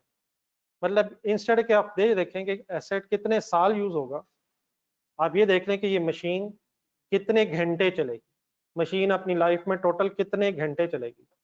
तो यूजफुल लाइफ अगर ईयर्स में है तो डिवाइड बाय ईयर करके स्ट्रेट लाइन मेथड हो जाएगा, और अगर यूजफुल लाइफ आवर्स में काउंट हो जाए तो फिर आपके पास ईयरली जो आर्ली बेसिस पे जो आपके पास अमाउंट आएगी डेप्रिसिएशन उसकी बेस पे भी आ सकती है। मसलन फॉर एग्जांपल हमारी ये मशीन एक्सपेक्टेड है कि अपनी पूरी लाइफ में 1 लाख घंटे चलेगी। क्या अज्यूम कर रहा हूँ, 1 लाख, 1 लाख 1 साल में चलेगी।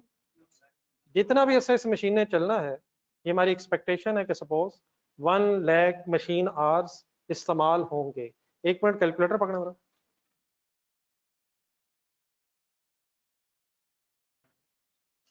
मुझे इन फिगर्स की बेस पे आंसर बताना मेरा, प्लीज प्लीज प्लीज। 70 आ रहा है, ये 70 क्या है, नहीं रेट क्या है, ये क्या है, ये डिवाइड किससे किया हुआ है, 1 लाख क्या लिया हमने, आर्स आर्स आर्स।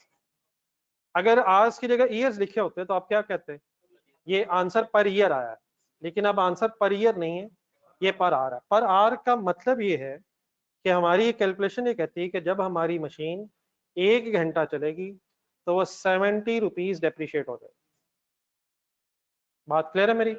80 लाख क्या है कॉस्ट है, 1 मिलियन क्या है, 10 लाख क्या है, तो असल में 70 लाख डेप्रिशिएबल अमाउंट है। ये 70 लाख डेप्रिशिएबल अमाउंट कितने घंटों की है, तो इसका मतलब हर घंटे की डेप्रिसिएशन 70 रुपीज हमने कैलकुलेट कर ली है। जब ये काम हो जाता है तो फिर आप क्या करेंगे, फॉर एग्जाम्पल अगर ईयर 1 एंड हो गया, फर्स्ट ईयर एंड हो गया और इस फर्स्ट ईयर में मशीन 15,000 घंटे चली है। ये 15,000 अब मैंने क्या ज्यूम किया, जो एक्चुअली इस्तेमाल हुई है, actual machine hours multiplied by बोले क्या करूं, क्या क्या कौन सा रेट। अब 70 क्या कैलकुलेट किया हुआ था हमने, 1 घंटे की डेप्रिसिएशन।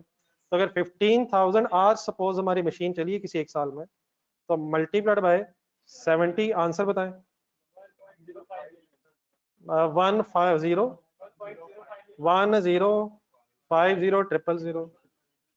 ये क्या आ गया, 1050000 फर्स्ट ईयर की डेप्रिसिएशन आ गई बेस्ड ऑन मशीन आवर्स, एक वर्किंग आवर्स कर ली। सेकेंड ईयर में सपोज अगर ये मशीन 10,000 घंटे चली है तो मल्टीप्लाइड बाय 70 करके 7 लाख सेकेंड ईयर की डेप्रिसिएशन आ जाएगी। इन अदर वर्ड्स ये जो डेप्रिसिएशन का रेट 70 आया है ये फिर ईयर वाइज किससे मल्टीप्लाई हो रहा होगा, एक्चुअल मशीन आवर्स। एक्चुअल जो मशीन आवर्स इस्तेमाल हो रहे होंगे हर साल उससे ये रेट मल्टीप्लाई हो रहा होगा। और अगर आपके एक्चुअल मशीन आवर्स डिफरेंट है, डिफरेंट ईयर्स में डिफरेंट है, तो फिर ऑब्वियसली डेप्रिसिएशन भी हर साल की सेम नहीं, फिर डिफरेंट हो सकती है। क्लियर हो गया please. What is the first step, what is the first step?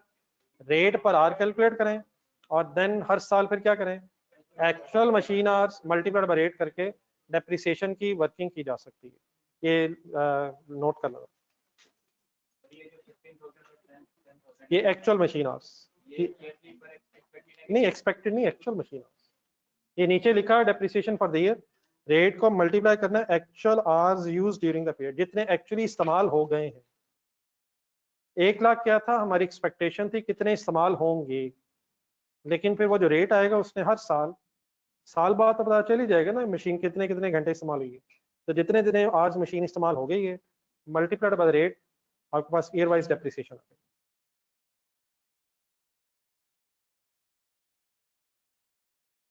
इधर कंफ्यूजन? जी सर। बेटा उसी को सॉल्व भी कर सकते हैं, लेकिन अभी कर देता हूँ वैसे मैं, लेकिन फिर 4 सालों की जगह मुझे घंटे चाहिए होंगे, मैं कर देता हूँ। कर लेते हैं जस्ट 1 मिनट।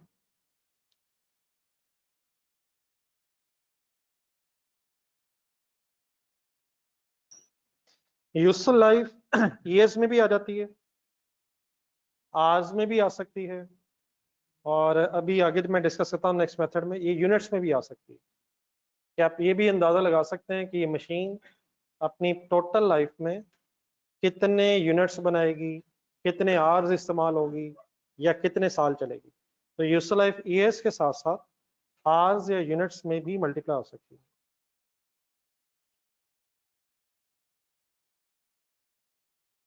बेटा अपने रोज का काम रोज कंप्लीट करना है, तो अगर घंटा 1.5 घंटा लगाएंगे मेरा ख्याल सफिशिएंट होता है। हाँ कभी कभी अगर फॉर एग्जांपल कुछ 10-15 मिनट एक्स्ट्रा लगाने पड़ जाए तो ज़रूर देने चाहिए, वरना अगर रूटीन में 1-1.5 घंटा लगाया जाए तो साथ साथ इंशाल्लाह चीज़ें कवर हो जाएंगी।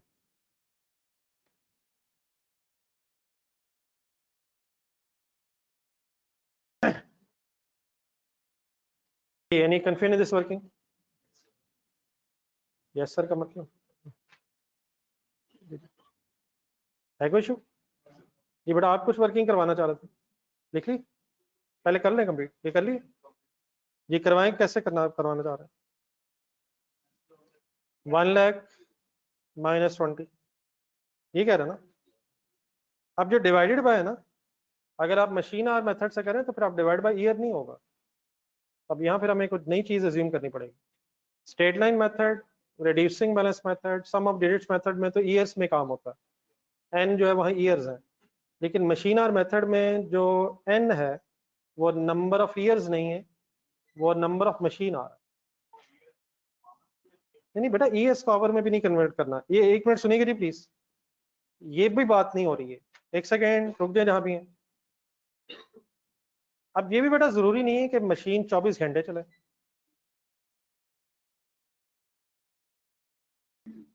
हो सकता है कि आपका ये प्लान हो कि इससे 24 आवर्स प्रैक्टिस चलती है, वैसे 24 आवर्स भी चलती हैं, तो अगर तो 24 आवर्स मशीन चलाने का प्लान है फिर तो हर दिन अगर कैलकुलेटर पकड़ा 24 घंटे मल्टीप्लाइड बाय एक दिन में, एक साल में कितने दिन है, मल्टीप्लाइड बाय 365 और मल्टीप्लाइड बाय 4। अब ये मल्टीप्लाई 4 कहाँ से किया मैंने, 24 घंटे एक दिन के मल्टीप्लाई 365 एक साल के इंटू 4 करके, अब ये टोटल आपके पास लाइफ आई है। लेकिन ये इस अजम्पशन की बेस पे कि 24 घंटे अपने फैक्ट्री चलानी है, और अगर आपका ये इरादा नहीं है, आपका प्लान है कि एक शिफ्ट में 8 घंटों में चलाएंगे, तो 8 आवर्स इंटू 365 इंटू 4 इंटू 5, तो इस तरह करके भी निकाली जा सकती है। तो डिपेंड करता है, लेकिन इसका ज़्यादा बेहतर तरीका ये होता है कि आप जब मशीन को परचेज करेंगे तो ये देखेंगे इसकी कैपेसिटी कितनी है, और अगर आपने for example first time machine ली है तो फिर आप सप्लायर से पूछेंगे या किसी ऐसे पर्सन से पूछेंगे कि जो पहले से उसे यूज़ कर रहा है। अगर तो सपोज हमारे पास भी उस तरह की पहले मशीन थी, फिर तो हमें अंदाजा हो गया होगा कि कितने घंटे टोटल यूज हो सकती है, तो वहां से भी एस्टिमेट हो सकता है। फिर ठीक है, अकॉर्डिंगली जिस आप कह रहे हैं ऐसे भी हो सकता है। तो कितना आंसर आया? अभी कुछ ज्यादा ही घंटे आ गए, फिर हमने अमाउंट ही 1 लाख बहुत छोटी सी रखी है, तो ठीक है, लेकिन ऐसे क्या आंसर आ रहा बताए? 3504, बस 30, 10 तो 35,040 अब क्या है, ये आवर्स का एस्टिमेट है, ठीक है, यहाँ से पर आवर डेप्रिसिएशन आ जाएगी, और पर आवर डेप्रिसिएशन फिर multiplied by actual hours of each year, आपकी टोटल डेप्रिसिएशन आती है। एक मिनट, किसकी लेना? नहीं, ये मैंने आपसे कहा है कि ये जो मेथड है ये कुछ स्पेसिफिक एसेट्स पे लग सकता है। रेफ्रिजरेटर में भी अगर फॉर एग्जांपल उसकी लाइफ ऑफ आवर्स में निकाल लेंगे उसमें भी लग जाएगा। तो ठीक है, ओके ओके ओके ओके। नहीं, मैं मशीनें भी 24 घंटे चलती हैं। असल में नॉर्मली होता है कुछ फैक्ट्रीज में 8-8 घंटे की शिफ्ट होती है। एक मिनट सुनिएगी जी बात सारा। एक दिन में 24 घंटे, तो फैक्ट्रीज में 8-8 घंटों की शिफ्ट रखी होती है, तो उस केस में फिर 3 शिफ्ट हो जाती हैं। तो अगर कोई फैक्ट्री ऐसी है जो तीनों शिफ्ट चलती है तो ये वर्किंग ठीक ही है। 24 मल्टीप्लाई 365 इंटू जितने भी साल हैं, ये वर्किंग हमारी गलत नहीं है। लेकिन मैं सिर्फ ये आपसे कह रहा हूँ कि अगर आपकी फैक्ट्री जो है वो 24 आवर्स ऑपरेट नहीं कर रही तो फिर अकॉर्डिंगली आप डिफरेंट तरीके से वर्किंग करेंगे। आप जो रेफ्रिजरेटर्स की बात करें वो ठीक है, वो तो हमारे घरों में 24 घंटे चलता है, पूरा साल चलता है, तो उसकी लाइफ ऐसे एस्टिमेट की जा सकती है। नहीं, वो डेफिनेटली अगर फॉर एग्जांपल कोई एसेट ज्यादा यूज करेंगे आप तो उसकी फिर अल्टीमेटली रेजिडुअल वैल्यू शायद कम हो जाएगी। ये तो अगर अगर फॉर एग्जांपल किसी एसेट को कम कम इस्तेमाल कर रहे हैं तो उसकी या तो लाइफ बढ़ जाएगी या उसकी रेजिडुअल वैल्यू अकॉर्डिंगली ज्यादा होगी। 5 साल बाद लेट्स अज्यूम अगर 5 साल है, आप एसेट को अगर कम यूज कर रहे होंगे तो शायद रेजिडुअल वैल्यू कंपैरेटिवली ज्यादा होने का चांस होगा, और अगर मुसलसल 24 आवर्स यूज करेंगे तो उसकी फिर रेजिडुअल वैल्यू का चांस 5 साल बाद कम हो जाएगा। तो ये वीर एंड टीयर की वजह से अकॉर्डिंगली रेजिडुअल वैल्यू कम भी हो सकती है। तो फिर जब भी हम कोई एसेट लेते हैं तो फिर ये अंदाजा लगाते हैं ना कि हम जो उसे इस्तेमाल करेंगे कितना यूज करेंगे, अकॉर्डिंगली कितने साल बाद उसे बेचेंगे, कितने पैसे मिलेंगे, तो ये सारे फैक्टर्स फिर कंसिडर होंगे। ठीक है, अब बात समझ आ गई मेरी? कंफ्यूजन तो नहीं? जी जी बताओ।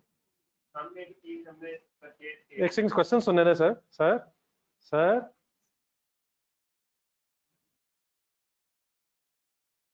हमारी भी सुनकर तो देखिए।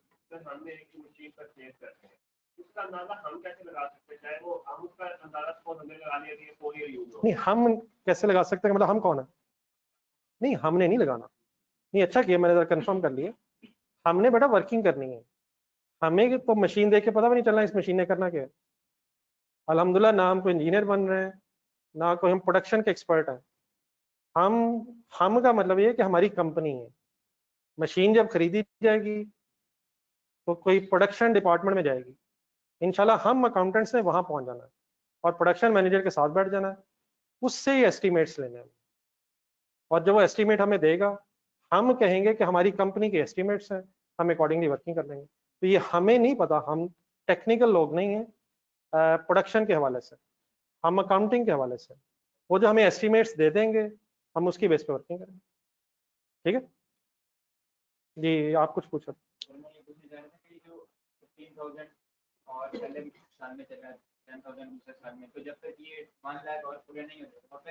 जी अब लेकिन बेटा वो है 1 लाख एस्टिमेटेड। अब पहले तो आपने नहीं पढ़ा होगा, इंशाल्लाह कुछ दिन बाद हम ये भी पढ़ेंगे। क्या ये भी हो सकता है कि एस्टिमेट्स में कोई चेंज आ जाए? सर एस्टिमेट्स में तब्दीली आ सकती है सर। तो अगर तो फॉर एग्जांपल एग्जैक्टली हमारा एस्टिमेट सेम रहा है फिर तो जब तक ये 1 लाख घंटे पूरे नहीं होंगे डेप्रिसिएशन चार्ज होती रहेगी। लेकिन ये भी पॉसिबल है कि जब हम एक्चुअली एसेट को यूज कर रहे हो तो हमारे अंदाजे से कम या ज्यादा वो इस्तेमाल हो जाए। तो अगर वो ऐसे हो जाएगा फिर इंशाल्लाह हम क्या करेंगे, फिर इंशाल्लाह हम थोड़े दिन बाद बड़े होकर कुछ करेंगे। ये मैंने 2 चीजें क्लास के स्टार्ट से बोल रहा हूँ, हम रेजिडुअल वैल्यू भी एस्टिमेट करते हैं और दूसरी आप बताएं यूसुअल, क्या इन यूसुअल लाइफ भी एस्टिमेट करते हैं, क्या इनमें चेंज आ सकता है? लेकिन अगर चेंज आ जाए तो ये शायद आपने पहले नहीं, आपको आइडिया होगा, तो अगर एस्टिमेट्स में चेंज आ जाए तो फिर कैसे काउंटिंग होती है वो हम डिस्कस करेंगे। जब भी कोई चीज़ आप अंदाज़ा लगा रहे हैं कोशिश तो ये होती है कि बेस्ट एस्टिमेट हो।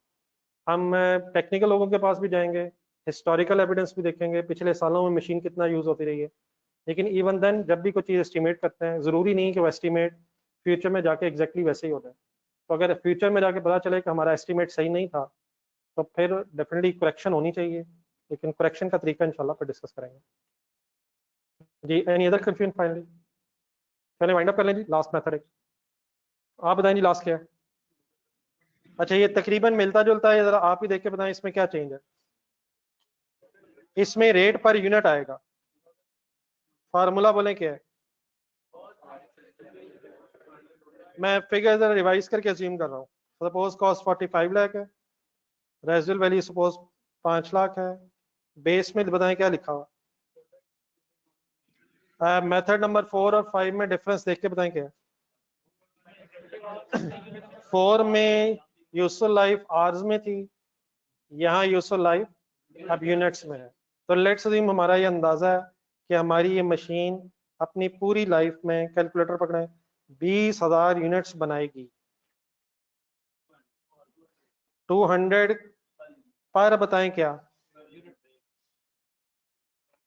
ये पर एनम क्यों नहीं है। पर एनम कब होगा, जब ईयर से डिवाइड करेंगे।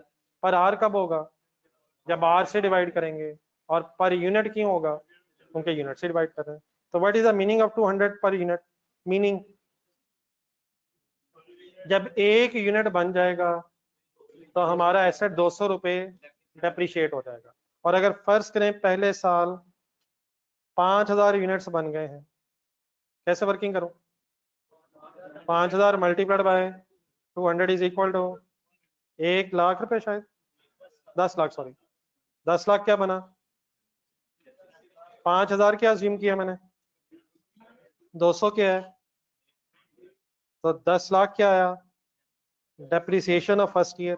एक वर्किंग और करवाएं। सपोज सेकेंड ईयर में हमने 3,000 यूनिट्स बनाए, 3,000 units multiplied by sir is equal to 6 lakh क्या है, डेप्रिसिएशन ऑफ सेकेंड ईयर। 2 साल बाद एक्यूमुलेटेड कितनी है, ना करें ना करें, हिम्मत करें, सिंपल सा सवाल किया मैंने। 2 साल बाद एक्यूमुलेटेड कितनी है, 1.6 मिलियन, मीन 16 लाख की बात हो रही है। करें कंप्लीट। तो लाइफ ईयर्स में भी आ सकती है, आवर्स में भी काउंट हो सकती है, और यूनिट्स में भी काउंट हो सकती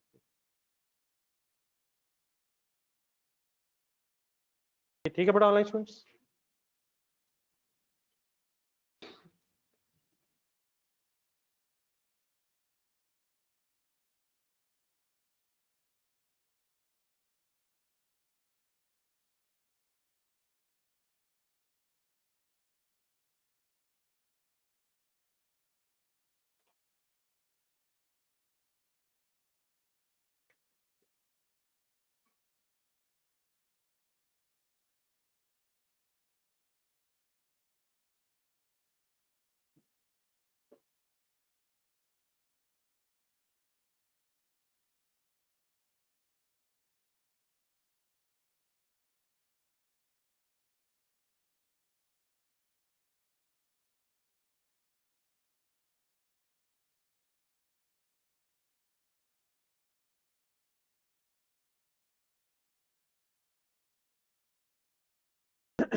जी नोट हो गया जी।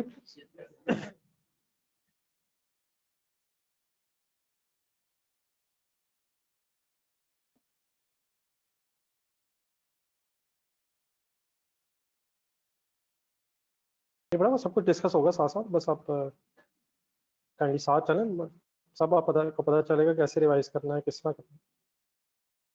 बस आप रोज का काम रोज करें, बाकी इंशाल्लाह सब पता चलेगा। चलें सर, नेक्स्ट रजिस्टर में एक हेडिंग लिखें, बल्कि अब ये नोट्स आए थोड़ी देर बैग में रख लें। रजिस्टर में हेडिंग नेक्स्ट लिखें। अच्छा अगर तो हाफ पेज अप्रॉक्सीमेटली है जिस पेज पे आप हैं, हाफ या हाफ से ज़्यादा, फिर तो ठीक है, वरना अगर थोड़ा सा रह गया तो नेक्स्ट पेज बेहतर रहेगा। आपका काफ़ी हाफ या हाफ से ज़्यादा अगर पेज बाकी है जिस पेज पे आप हैं रजिस्टर में, फिर तो वहीं हेडिंग लिखें। अदरवाइज अगर थोड़ी सी जगह रह गई है तो नेक्स्ट पेज पे एक हेडिंग लिखें। मेरी एक हेल्प करनी है आपने, अकाउंटिंग ट्रीटमेंट ऑफ डेप्रिसिएशन।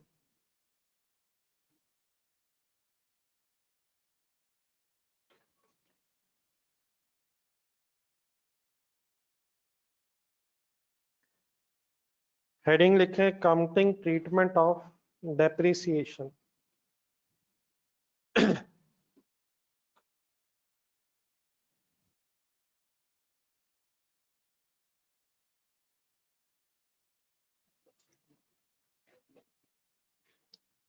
लिख ली सर?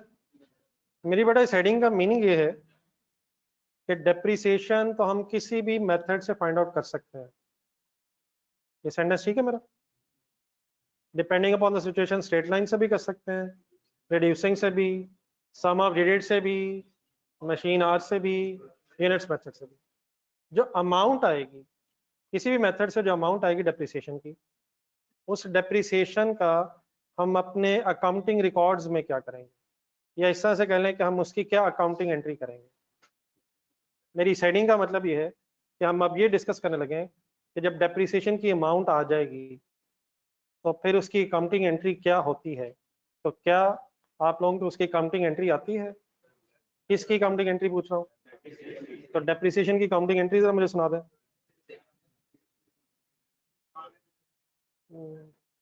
थोड़ी सी आवाज कहीं बीच में खत्म हो गई है, जरा थोड़ी सी हिम्मत करके।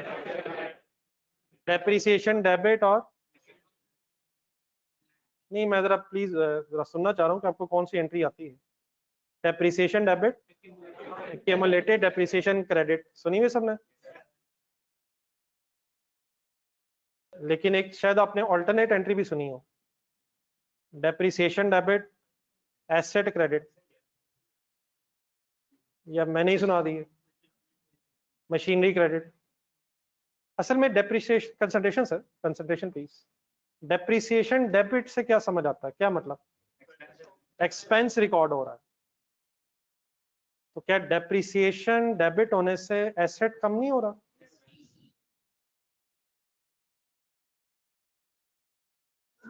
तो फिर एसेट क्रेडिट नहीं होना चाहिए?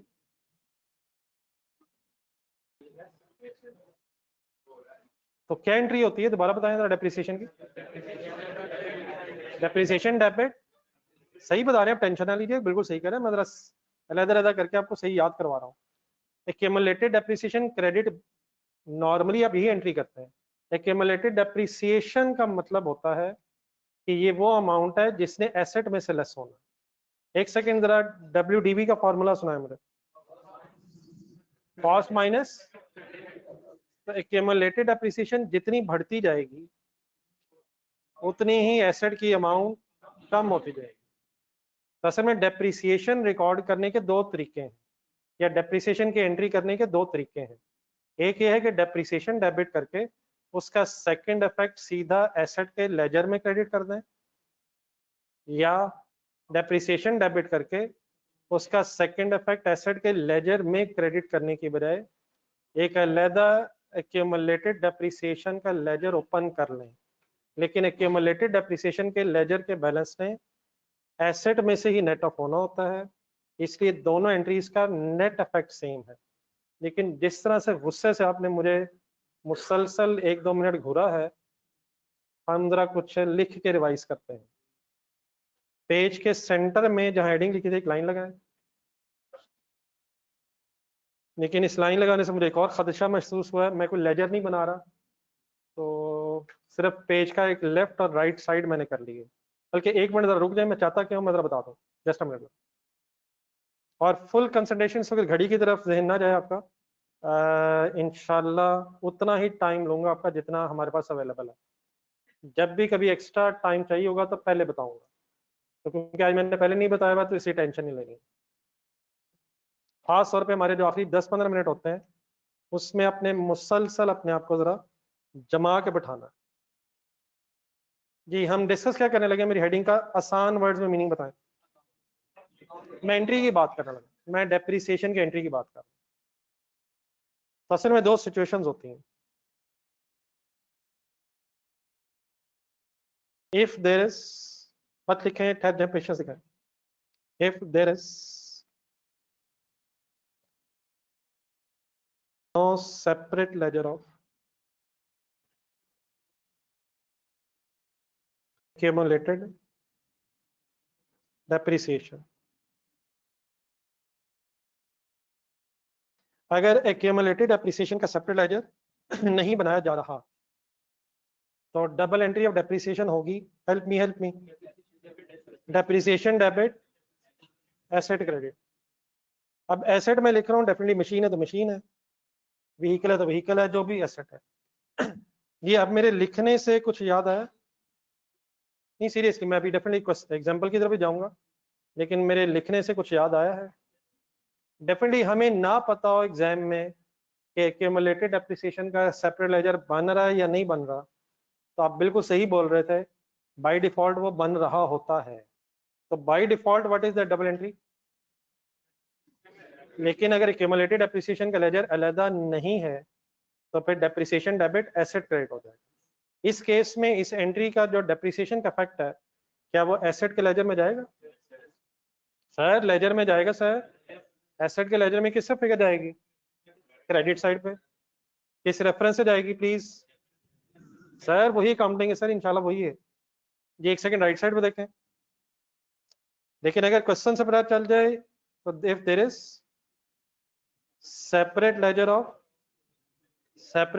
Of accumulated appreciation, just for a sake of revision, accumulated appreciation का मीनिंग बताएं उर्दू में, अपने वर्ड्स में, कोई अंग्रेजी नहीं।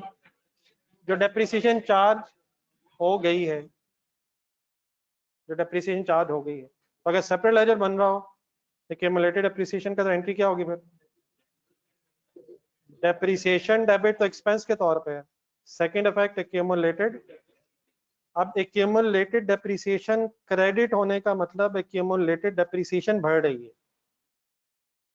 लेकिन एक्यूमुलेटेड डेप्रिसिएशन बढ़ने का मतलब एसेट कम हो रहा है। स्टेटमेंट ऑफ फाइनेंशियल पोजीशन जरा ज़हन में बनाएं प्लीज। क्या होती है स्टेटमेंट ऑफ फाइनेंशियल पोजीशन? हमें क्या पता, हमने तो वर्ड पहली दफा सुना है। नो हल्का हल्का सुना महसूस हो रहा है। स्टेटमेंट ऑफ फाइनेंशियल पोजीशन में सबसे पहले क्या होता है? सेल की बात नहीं हो रही sir, statement of financial position non current assets, asset non current assets. अगर आपके सामने वर्ड बोला जाए डेप्रिसिएशन, बट मुझे अंदाजा है कि भूली हुई चीजें, प्लीज जरा सही रिवाइज करना जरा। अगर मैं आपके सामने वर्ड बोलूं डेप्रिसिएशन, तो इस डेप्रिसिएशन ने प्रॉफिट एंड लॉस में जाना है या स्टेटमेंट ऑफ फाइनेंशियल पोजीशन में जाना है? एक्सपेंस है डेप्रिसिएशन, प्रॉफिट एंड लॉस में जाना। अगर आपके सामने वर्ड बोला जाए एक्यूमुलेटेड डेप्रिसिएशन, तो अब इसने प्रॉफिट एंड लॉस में नहीं जाना, इसने स्टेटमेंट ऑफ फाइनेंशियल पोजीशन में नॉन करंट एसेट्स में मशीनरी है या जो भी फिक्स एसेट है उसकी कॉस्ट में से माइनस होना है। ये सबको पता है प्लीज? तो एक्यूमुलेटेड डेप्रिसिएशन का ताल्लुक किससे है? एसेट्स से। और एसेट्स कहाँ होते हैं? स्टेटमेंट ऑफ फाइनेंशियल पोजीशन में। डेप्रिसिएशन का ताल्लुक कहाँ से है? प्रॉफिट एंड लॉस से। ये एक्सपेंस है। तो one way of charging depreciation is कि एक्सपेंस प्रॉफिट एंड लॉस में लिखें, और सेकंड इफेक्ट सीधा एसेट के लेजर में से लेस कर दें। सेकंड पॉसिबिलिटी इज कि डेप्रिसिएशन एक्सपेंस रिकॉर्ड करके सेकंड इफेक्ट एसेट के लेजर के अंदर लेके जाने के बजाय किस नाम से एक लेजर खोलें और सेकंड इफेक्ट उसके अंदर ले जाए। लेकिन डेफिनेटली क्यूमुलेटेड डेप्रिसिएशन का जितना बैलेंस होगा उसने बाद में किस में से लेस होना है? एसेट में से लेस होना है। ये बिल्कुल उसी तरह से है जिस तरह से प्लीज अगर परचेजेस भी हैं और परचेज रिटर्न्स भी हैं, परचेजेस भी हैं परचेज रिटर्न्स भी हैं, तो क्या परचेज रिटर्न्स ने परचेजेस में से लेस होना है?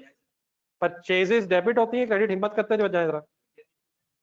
परचेज डेबिट होती है, और अगर परचेज रिटर्न्स है तो परचेज रिटर्न्स के क्रेडिट होने से परचेज रिटर्न्स बढ़ के, सही कह रहा हूं, परचेज कम हो जाए। नहीं बनी बात? सेल्स डेबिट होती है, क्रेडिट होती है?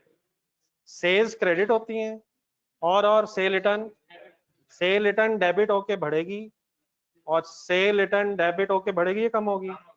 सेल रिटर्न डेबिट होके बढ़ेगी और सेल में से लेस हो जाएगी। बचपन थोड़ा सा और ज़हन में लाएं, ड्राइंग्स डेबिट होके बढ़ेंगी, ड्राइंग्स डेबिट होके बढ़ेंगी, लेकिन कैपिटल में से माइनस हो जाएगी।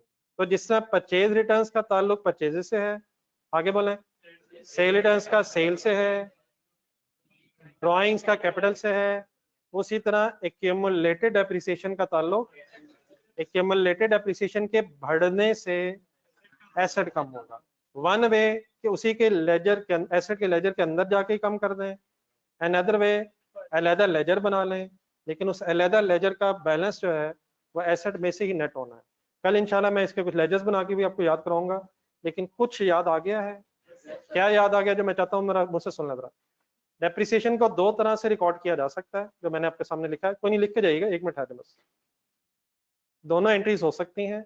अगर ना पता हो कि सेपरेट लेजर बन रहा है या नहीं बन रहा है, तो by default we always assume कि सेपरेट लेजर बन रहा है। तो आप लोगों ने सही एंट्री बताई थी, बाय डिफॉल्ट राइट साइड वाली एंट्री होती है। लेकिन अगर एग्जाम में पता चल जाए कि there is no separate ledger of accumulated depreciation, तो डेप्रिसिएशन डेबिट एसेट क्रेडिट भी हो सकता है। यहाँ तक आप लिख लें, मैं इसके नीचे एक छोटा सा नोट लिख रहा हूँ, इंशाल्लाह बस 1 मिनट में कंप्लीट करना। If no information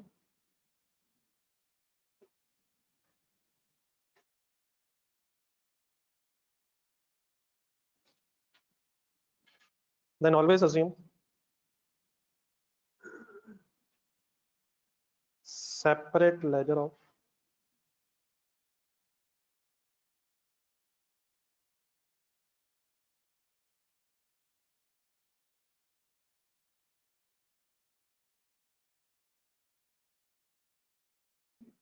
is prepared.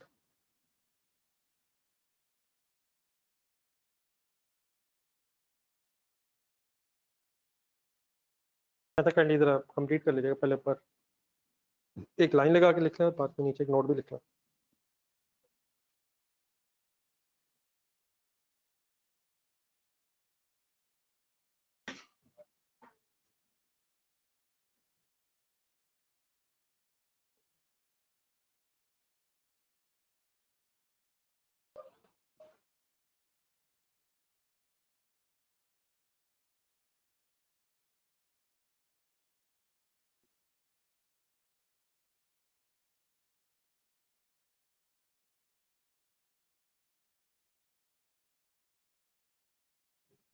जी कुछ रीजनेबली क्लियर,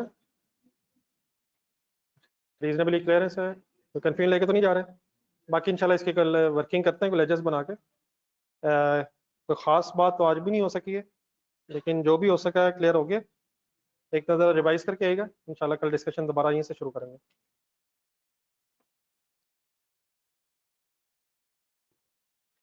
ये जो हजरात लेट आए, 11:05 तक क्लास शुरू कर लिया ना? नहीं 11:05 तक, अगर उधर से 10 मिनट आगे तो फिर इधर से भी 10 मिनट आगे। नहीं पहले ये बता दें, इसके बाद भी क्लास है फिर इस रूम में होती है कोई क्लास? नहीं इस वक्त है? कितने बजे? 1:15? नहीं आप लोगों की इसके बाद कोई क्लास है फिर कितने बजे?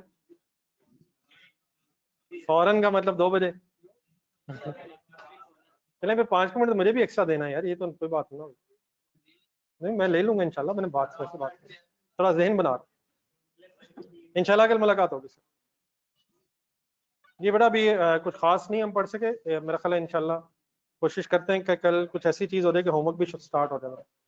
आज जरा बस जो पढ़ सकें वही रिवाइज कर लेंगे। अल्लाह हाफिज़।